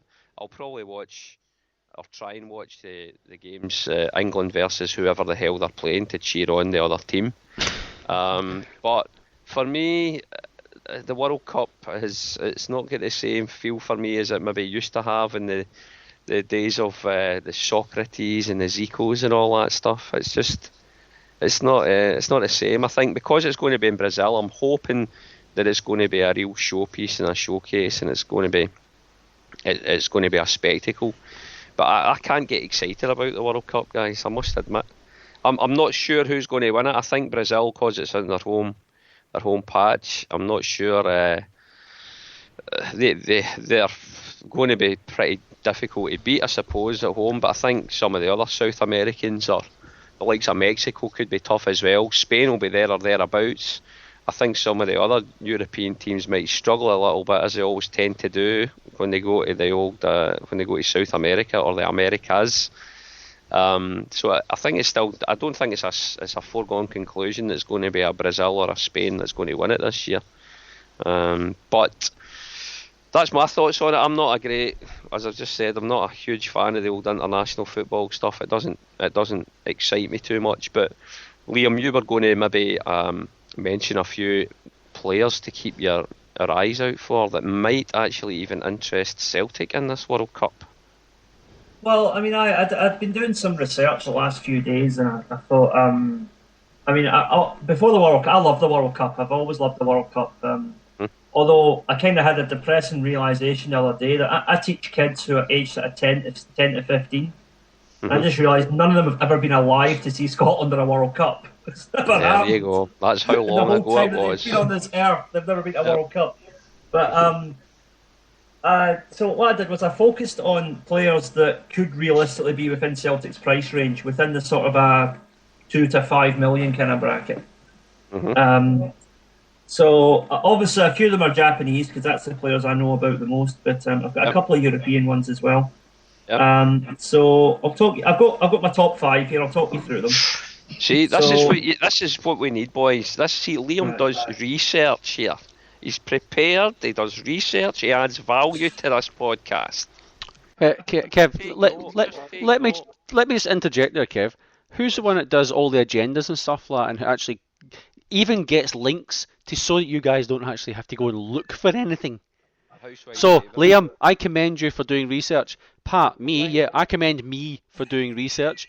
Kev, Martin, what do you do exactly? We're the cool kids up the back of the class. When you two swats are at the front, being teacher's pet, that's what we're doing. No, you're the guys that are standing in the playground, and as soon as somebody walks in, have you done your homework for last night? Aye. Can I just copy it? And then I can get as good a score as you, even though I've done no work. Is that all right? It's very difficult keeping control of you three. Unbelievable. Right, boys, come on. This has been going on for a week and a half. Come on. Right, Liam. Give us your 5. Make it top 3. Top 3. There you go. Top 3. Forget your 5. Start taking notes. All right. So first one is the boy Kakatani. Yoichiro Kakatani plays for Osaka in Japan, and boy's an absolute star. I've sent you YouTube videos of him before. That the boy's the next Nakamura. He's an absolute genius. Position. You have talked about this before. He's your basic number 10. You play striker or play off the striker or play as an attacking midfielder, depending on what you want. Now, the other two, I don't know if it's confirmed that these guys are in the squads yet, because these teams haven't announced their squads yet. But next one is a German player, Julian Draxler. Oh, yeah, fair to him. Currently plays for Schalke. Now, the thing is, Schalke are under the team they used to be, so I don't think this guy would be that expensive to pick up. Probably about 5 million, I would guess. He's in the German national team now. He's played 11 games for them in the last 2 years. He's a big boy, 6 foot. Attacking midfielder, has been likened to Michael Ballack quite a lot in the media. Very similar kind of player. So if you remember Michael Ballack, he's very much in that role. Now, right, next one is a Korean player, Park Joo-hoo. Currently plays for currently plays for Mainz. He's a left back. Left back can also play left wing or midfield. Kind of similar to Chadu Ri, but better. Jeez, you bloody hope so. Well, the thing is though, Korea produces a lot of these players because Korean players are all about pace and trickiness. So they produce a lot of wingers and a lot of wing backs. And this guy's the latest one to come out who's meant to be quite good. He's 27 now, so he's been around a wee while, but still never quite made it to a big club, if you know what I mean. He's kind of banded around Europe for a wee while, but he's a guy that, if you take a chance on him, probably get him for maybe 2 million quid. Decent investment, I think.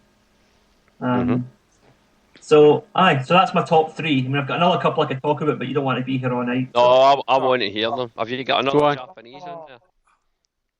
I'll give you one more Japanese. Let's see. Hiroshi Kiyotake. Currently plays for Nuremberg.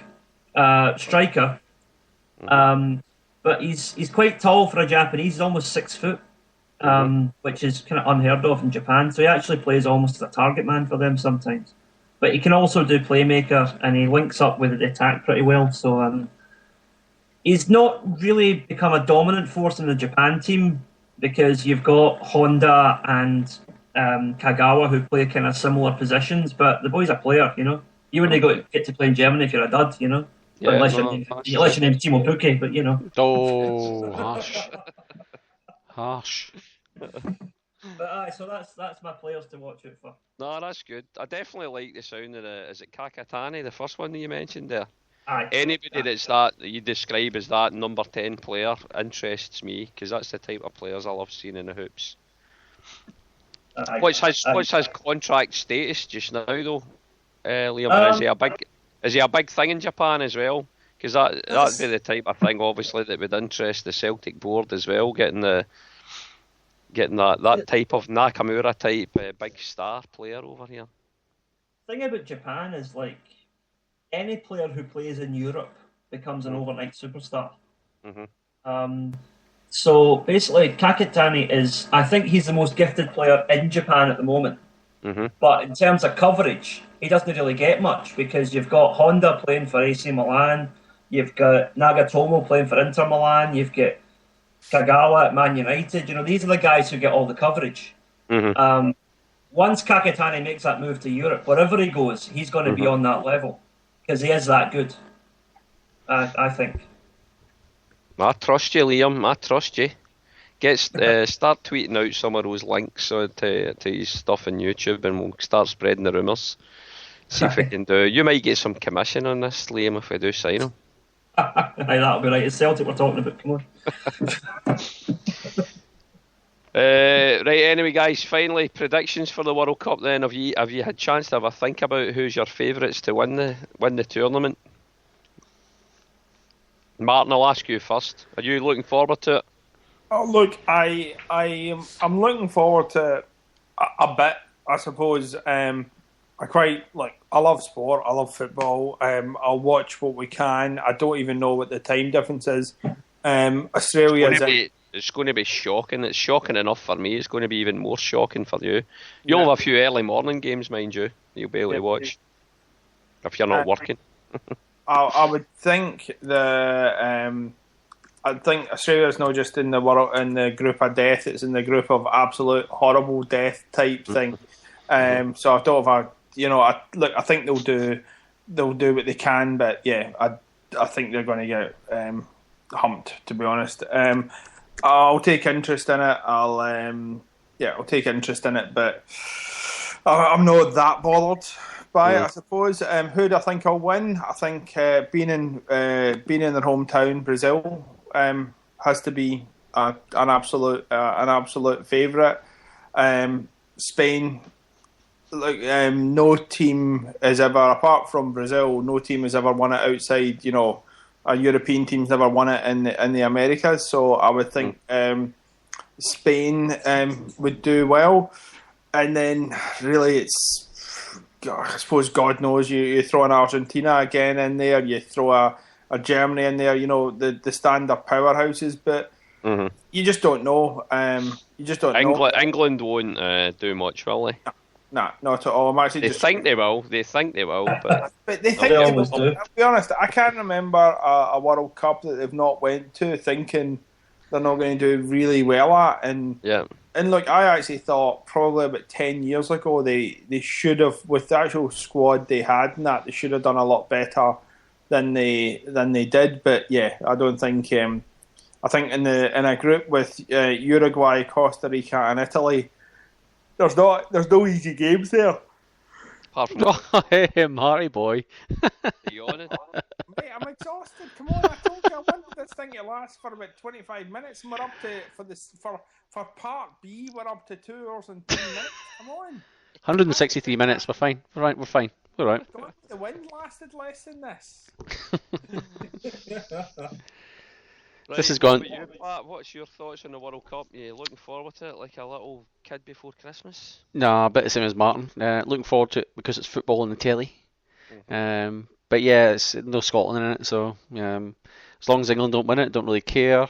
Probably Brazil are probably favourites, you'd say, because obviously on their own patch and all that sort of stuff. But yeah, I think my biggest fear is that the Aussies get absolutely humped in every game, because that's and it could happen because they kind of built up I'm trying to think of the word, but they sort of built up this reputation and stuff, obviously in a country that's dominated by other sports, like soccer would probably be third, fourth on the list. You're talking to Aussie rules, rugby league, cricket, and then maybe soccer. But in terms of rugby union as well, I'd say I'm not convinced of rugby union. I think rugby league certainly, because I'm from New South Wales and Queensland. But so they play against Spain, they play against the Netherlands and Chile in that section, and that's a horrible. And this Australian team's not like the Australian team of years gone by. There's no Kewell, there's no Viduka, that sort of guys. There's just no real quality in the team. There's no sort of standout players. I fear for what's going to happen to them, and it's that reputation, and the teams are built up in the past few World Cups, and they've really battled well and actually done not too badly. I think that could all be undone very quickly in 3 games. So because the Aussies are very fickle. That they'll become the laughing stock and just rather than something to be proud of. But so that's kind of my biggest fear of it. But as I said, we know Scotland in it, even though Ireland in it is probably the second team to look for. I don't really care who wins it, but anyone but England.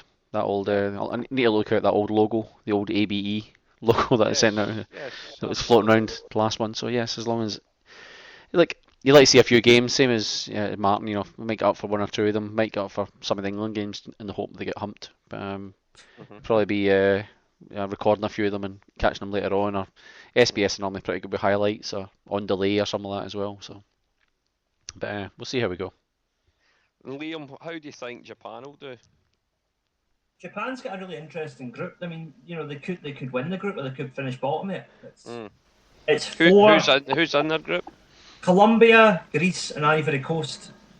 Oh man, that's great. They're all kind of good second string teams. There's no a big team amongst them, but there's no really a Diddy team in there either. So it's an interesting one. It really is. I fancy them to get second in the group behind Colombia and make it to the last 16.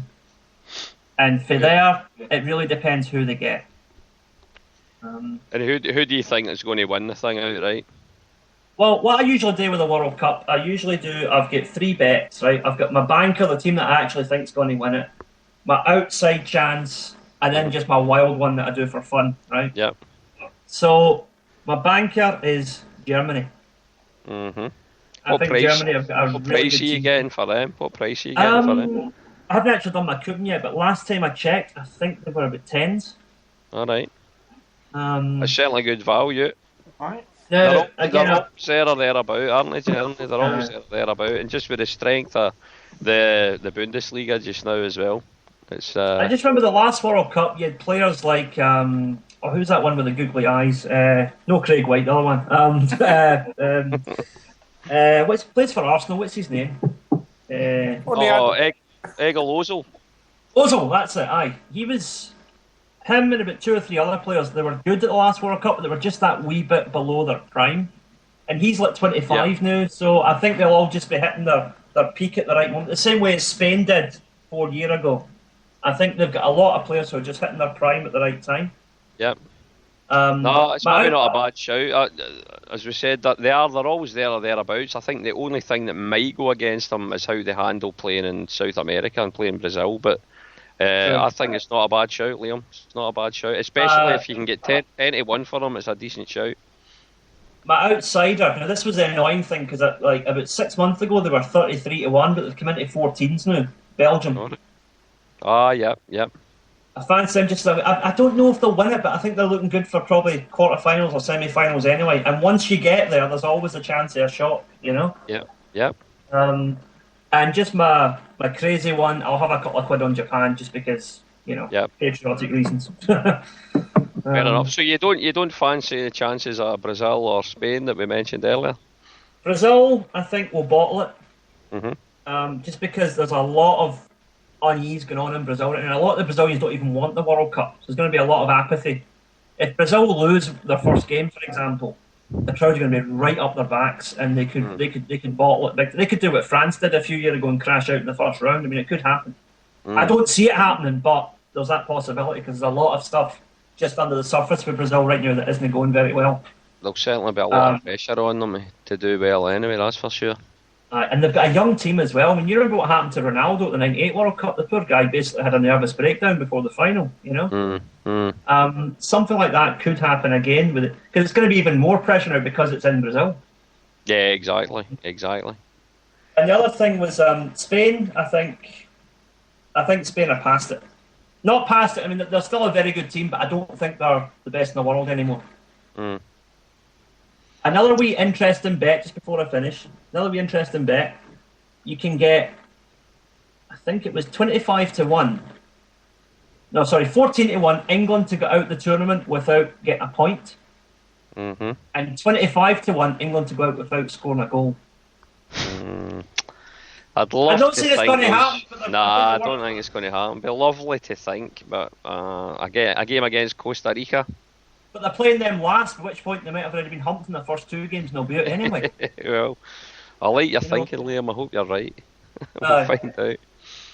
Well, guys, listen, we're going to do the final. We'll find out how that World Cup goes anyway. It's going to keep us entertained, I suppose, over the summer months back home, or the winter months here, or the summer months up in Japan, of course, for you, Liam. But just before we do the roundup, laughing here, Tom Doherty sent in another little tweet to us to say that, and he's going on obviously about the length of time that the show's going on here, Martin. He's sympathising with you here. But it's nice to see you're still listening, Tom. But he says, tell Martin that during the time you've been on air, that he's managed to make coal.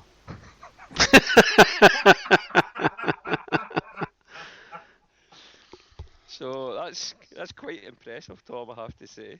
But good on you for sticking with us as well.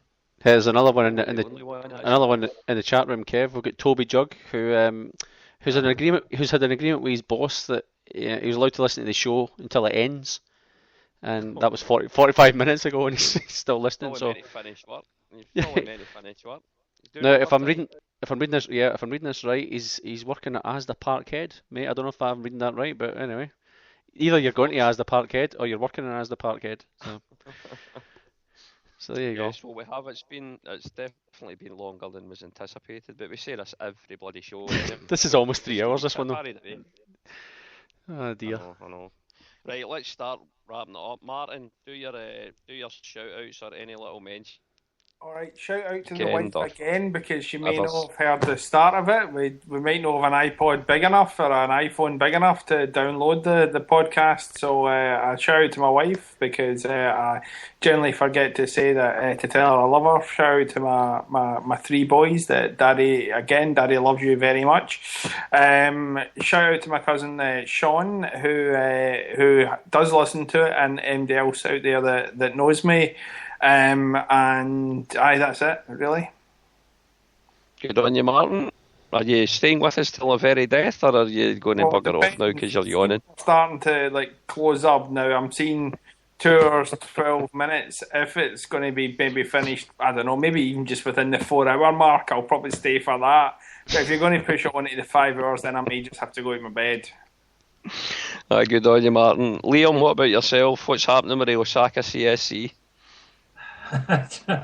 Still only the one member, I'm afraid. At least you're consistent. True. Right. It's not like Sevco shares; it's not gone down at all. That's true. My shout out, actually, one shout out I'd like to give would be to the 3 of you guys, to say thank you for bringing me onto your show this season. It's been an absolute pleasure. And I'm looking forward to doing it again next season. And thank you for having me. Oh, Kev, have you not told Liam? Maybe we should do this off here. So, because it's funny, Liam. Before you joined us, we did this thing who would be with us next year, and there was a vote that we didn't think you were going to make the grade, mate. So we're going to loan you out in January. We're going to. Yeah. Oh, God. Just don't loan me the Vanguard Bears, alright? Actually,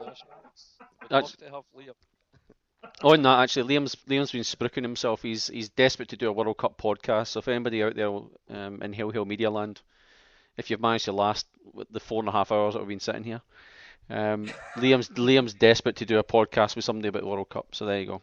Actually, sorry, on that, can I put a shout out to Billy Noel, that if he did want to do a Desert Island Tims with me, I'd be more than happy to do that as well. I don't think he does, but I just want to put it out there that I'd be more than happy to do that. Martin, you're not the start. You're not the start of the show here. Right? Just you piss off. Go to bed. Move. You're delirious now, right? Just putting it out there. I don't think I'm the star, Pat. You are. We all know you're the housewife's choice. Derek Beatty. You're housewife's favourite, mate. You're a good wee boy that is good to people and everything, and just nice and clean cut and everything, and that's you, Pat. That's you. Well, Martin, seeing as you're doing shout-outs like that, I'll say Graham Norton, if you're listening, I'll happily come on to your chat show, mate, have a bit of a laugh and stuff like that. It's good for the profile, I believe. Aye. Like, do you think you could cope with Graham Norton? In which way, Martin? Are you talking sexually, or in which sort of way, shape or form? In terms, just define cope. Oh, I was talking about being interviewed, Pat. But Okay. No, I'm just clearing it up. Just clearing it up. You even interviews, but you know. Just clearing it up. That's all. Just get the facts right. Anyway, enough. Liam, it's been a pleasure having you on the show this season, mate. Thank you. And you'll obviously be a key component if you wish when these continue. And I think I mentioned it earlier on. Myself and Pat had been having a chat because end of last season we wrapped these podcasts up for a little break, but we were thinking we might do something during the close season. But there'll be more about that. We'll be in touch with you about that if we have some ideas. Pat's definitely got some little ideas floating about, so we'll see how that goes. But no, it's been great to have you on, Liam. It's always great hearing your perspective, mate. And you're the brains of the outfit, mate. The intelligent viewpoints of the outfit. You always come out with some little gems, and you've got this different perspective on things, which is very good, rather than just listening to fucking Martin talking pish and Pat and me talking pish. So hold on a minute. I just want to check. If he's the brains and Pat's a housewife's choice and you're the guy that holds it together, am I just here for my good looks and charm? Obviously, Martin. Good. Obviously, that's why you're Just keep here. telling yourself that, Martin. No, you're the straight man that we can just point at and laugh and mock every 30 seconds. I think that's your role from now on, as if it hasn't been anyway. Anyway, this is really dragging on. We're going through the gutter now. So Patrick, what's your? In fact, I'll do my bits before I hand over to you, mate, and then you can do the outro, as it were. But I'll just say the usual. Hail to everybody back in the Erngobra CSC in Coatbridge. Anybody that's listening in the Mandra CSC. We've still to have. Hopefully, we'll have a little end of season. Shindig of some description because we had the game obviously on Sunday there, which was a good laugh, but we want to have a little formal end of season do, so we need to arrange that. But we also need to have a meeting because it's been a long time since we've had a formal meeting, and we've got a few things to discuss at the club as well, so that'll hopefully happen over the close season. But yeah, other than that, I think that's probably Celtic Australis. I'll give them a little shout out again. I think their Twitter handle is @OzCelts, so you can follow them on Twitter. They won their game last weekend, I believe, which is quite good. And as next season progresses, we'll give you a little update as to how they're going. That new football team that's formed in Perth in Western Australia, and it's there's a load of good Celtic boys involved with Celtic Australis, so I'll be keeping you up to date with how they're going. But yeah, that's pretty much it from me. So Pat, what's your shout outs, mate? And then you can also lead us out with the outro. Yeah, well, maybe I should just do the normal outro because this is going for way too long. What would you reckon? Oh, do the full thing. The one it goes for 8 minutes, so I'm not sure we've got enough time. Anyway. Bobby Murdoch, right? It's Bobby Murdoch. Fair enough. Yeah. Right, so not really any shout out, but next time we'll probably chat, Kev, will be in about 3 weeks' time. It's the big huddle down under. The huddle down under, exactly. So we will be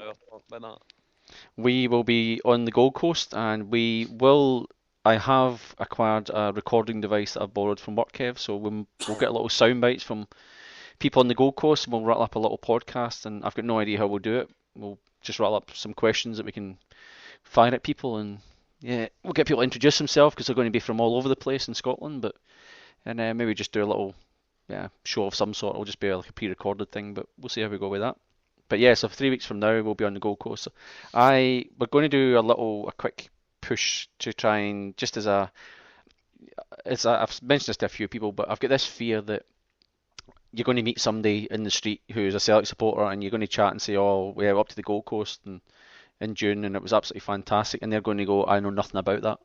How did I not know about it?" And we're getting people through our club saying, they didn't know anything about this thing that's going on. So I made a promise through Chris to go on the Homeboys, and they've cancelled the podcast twice. And I've been up at 5 in the morning on both occasions to go into Homeboys, and I've got up and I've fired up my computer and all that stuff, got ready, and it's been cancelled. So third time lucky. I think they're on Monday, and I'm hopefully going to go in there and just hopefully let some folk back in Scotland know. But it's more just to spread the word of, if they know anybody in Australia, any relatives, because it's not too late. There's still cheap flights around there. If you hunt sort of hard enough, you'll find some cheap flights from all over the place to either Brisbane or the Gold Coast. So there may be a few sort of stragglers that come along. Like we've just through our club, we've had a bit of contact with one or two guys. One guy's just moved to Byron Bay, so he wants to come as well. So yeah, we're just trying to put people in touch with Chris. So lots of things going on. The website's down at the moment because Chris is moving it between provider internet sort of companies, and I think hopefully that'll be up at the weekend. But so yeah, anyone who's interested, go to Facebook and look for Gold Coast Celtic. The event's on June the 6th until June the 8th on the Gold Coast. So if you've got any relatives in Australia or New Zealand or anywhere in this neck of the woods, maybe just drop them an email or a message of some sort and just say, like, do you know about it? So on Facebook, go and look for Gold Coast Celtic and you'll find the group. Just ask to join it, and Chris and myself or Stephen or one of the guys will sort of add you to the group, and then you can just fire away your questions. So Jockstein CSC will hopefully, you kind of get a feeling sometimes that the supporters club's kind of drifting away a little bit, and then you have a night like Sunday night and there's 40 odd blokes there and it just goes off, and it was absolutely brilliant. So we'll hopefully be back bigger and stronger next year again. So, and yeah, that's it. So hello to everyone back in Airdrie and the guys in the Wally Gorman bus. Hope you're all doing well and looking forward to the Champions League qualifiers. But I think that's about all I've got to say really. There's probably other stuff and I forgot, but. Well, thanks to everybody again, those that did interact tonight as well, whether you were in the chat room. I know Toby Jug was in there, and Tom Doherty sent us a few tweets earlier on as well. So did 6-2 Kangaroo, the line Awake 67 Shed as well. So thanks guys for interacting with us tonight. Thanks for sticking it out for the 3 and a bit hours or whatever we've been on. It's quite a marathon session, right enough. But other than that, Pat, if you want to play us out, this is a little tribute, as we said back at the start of the show. It's the anniversary of not only Tommy Burns but Bobby Murdoch passing away as well. And before we have the Half the World Away tune to play us out, there's just a little tribute that the Human Torpedo did a while back on Bobby Murdoch. So, Pat, if you can play us out with that now. Well, fingers crossed it works, because we have had a few sort of technical issues tonight. So if it just cuts off, I do apologise. But anyway, thanks everybody. We'll hopefully be speaking to you during the close season at some stage. If not, we'll be back for the start of the season anyway. So stay tuned. Good all right, thanks guys. Hail, hail, hail, hail. Hail, hail. Hail, hail. Bobby Murdoch, the complete footballer. Another slice of Celtic history from www.kerrydowstreet.com, the Celtic Wiki. Celtic Football Club has been a proud home of many great footballers. From the gallus genius of Patsy Gallagher and Jimmy Johnston to the goal-scoring prowess of Jimmy McGrory and Henrik Larsson, the history of the Hoops is rich pickings for anyone seeking a football hero. But among all those to have ever donned the famous green and white, few, if any, was indispensable to the Celtic cause as the legendary Bobby Murdoch. Born in 1944 in Bothwell and raised in Rutherglen, Bobby signed for Celtic as a part-timer in August 1959, when he combined his fledgling football career with an apprenticeship as a sheet metal worker.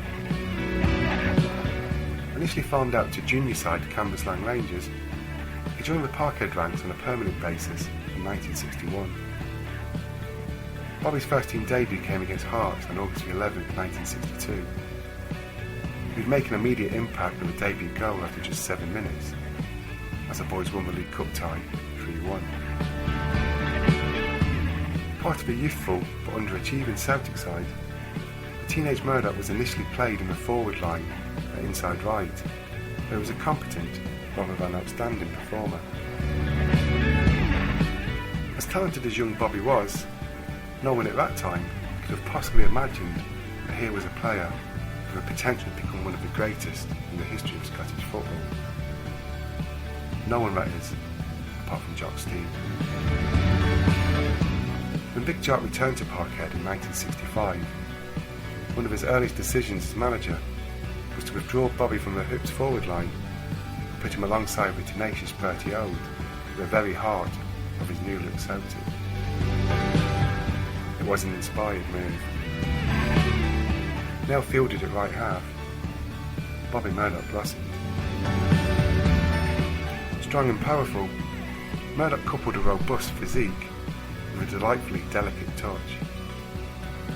His broad frame was perhaps more typical of a midfield workhorse, but his elegance on the ball proved beyond any doubt that here was a genuine football thoroughbred.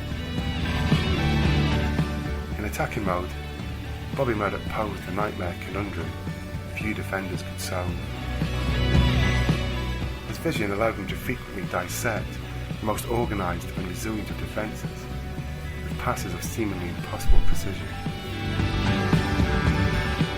With the ball at his feet, Bobby conducted the sweet symphony that was Jock Stein's Celtic. His play displayed an almost intuitive telepathy, and the likes of Johnston, Lennox, Chalmers, McBride and Wallace all revelled in the sublime intelligence and passing of Murdoch. Bobby's astute distribution gave Celtic's play a sophistication unrivalled in Scotland, but his weaponry also included less subtle tools, one of which was perhaps the most explosive and accurate shots in Scottish football. While Bobby's qualities on the ball are those best remembered, he was equally effective in his defensive duties. Murdoch had a wonderful sense of anticipation, and this allowed him to quickly close down opponents and pick up stray passes. He battled for every loose ball, and few rivals came out on top against his fierce and fearless tackler. Voted Scottish Player of the Year in 1969, it is little surprise that with Murdoch in the engine room, Celtic collected trophies by the barrowload. Bobby's collection of winners' medals include the European Cup, 7 League Championships, 4 Scottish Cups and 5 League Cups. By the time he moved on to Middlesbrough in 1973, Bobby Murdoch had played 484 games for Celtic and scored 105 goals. Jock Stein would later comment that Bobby was about the best player he had ever managed. It was a remark few experts would challenge. Yet despite all this, the Celtic midfielder was selected just 12 times for Scotland. It is a total which is little more than an insult to the immense talent of Bobby Murdoch. Indeed, it is a total that says infinitely more about the attitude within Scottish football than Bobby's ability. But while his fellow countrymen were reluctant to fully recognise Bobby's talent, illustrious opponents from around the globe had no such hesitation. As the legendary figure Felenio Herrera reflected on Inter Milan's defeat to Celtic in Lisbon, he declared, "Bobby Murdoch is my complete footballer." In the run-up to the World Club Championship in 1967, a scout from Racing Club was emphatic in identifying the main threat to his team's chances. He said, "Bobby Murdoch, he is Celtic." Roberto Passaiola, coach of the Fiorentina side, eliminated from the 1970 European Cup by the boys, remarked, "Murdoch is a papa of the team. The rest are the sons around him." Bobby Murdoch died on May 15, 2001, following a stroke. He was the first of the legendary Lisbon Lions to pass away. Modest and unassuming off the pitch, Bobby Murdoch was adored by a Celtic support who recognised not only a wholehearted and world-class footballer, but also a real gentleman. His death touched everyone who had Celtic and football close to their hearts. As acclaimed writer Hugh McIlvanney wrote in his tribute to Bobby, Celtic have never lost a more distinguished son.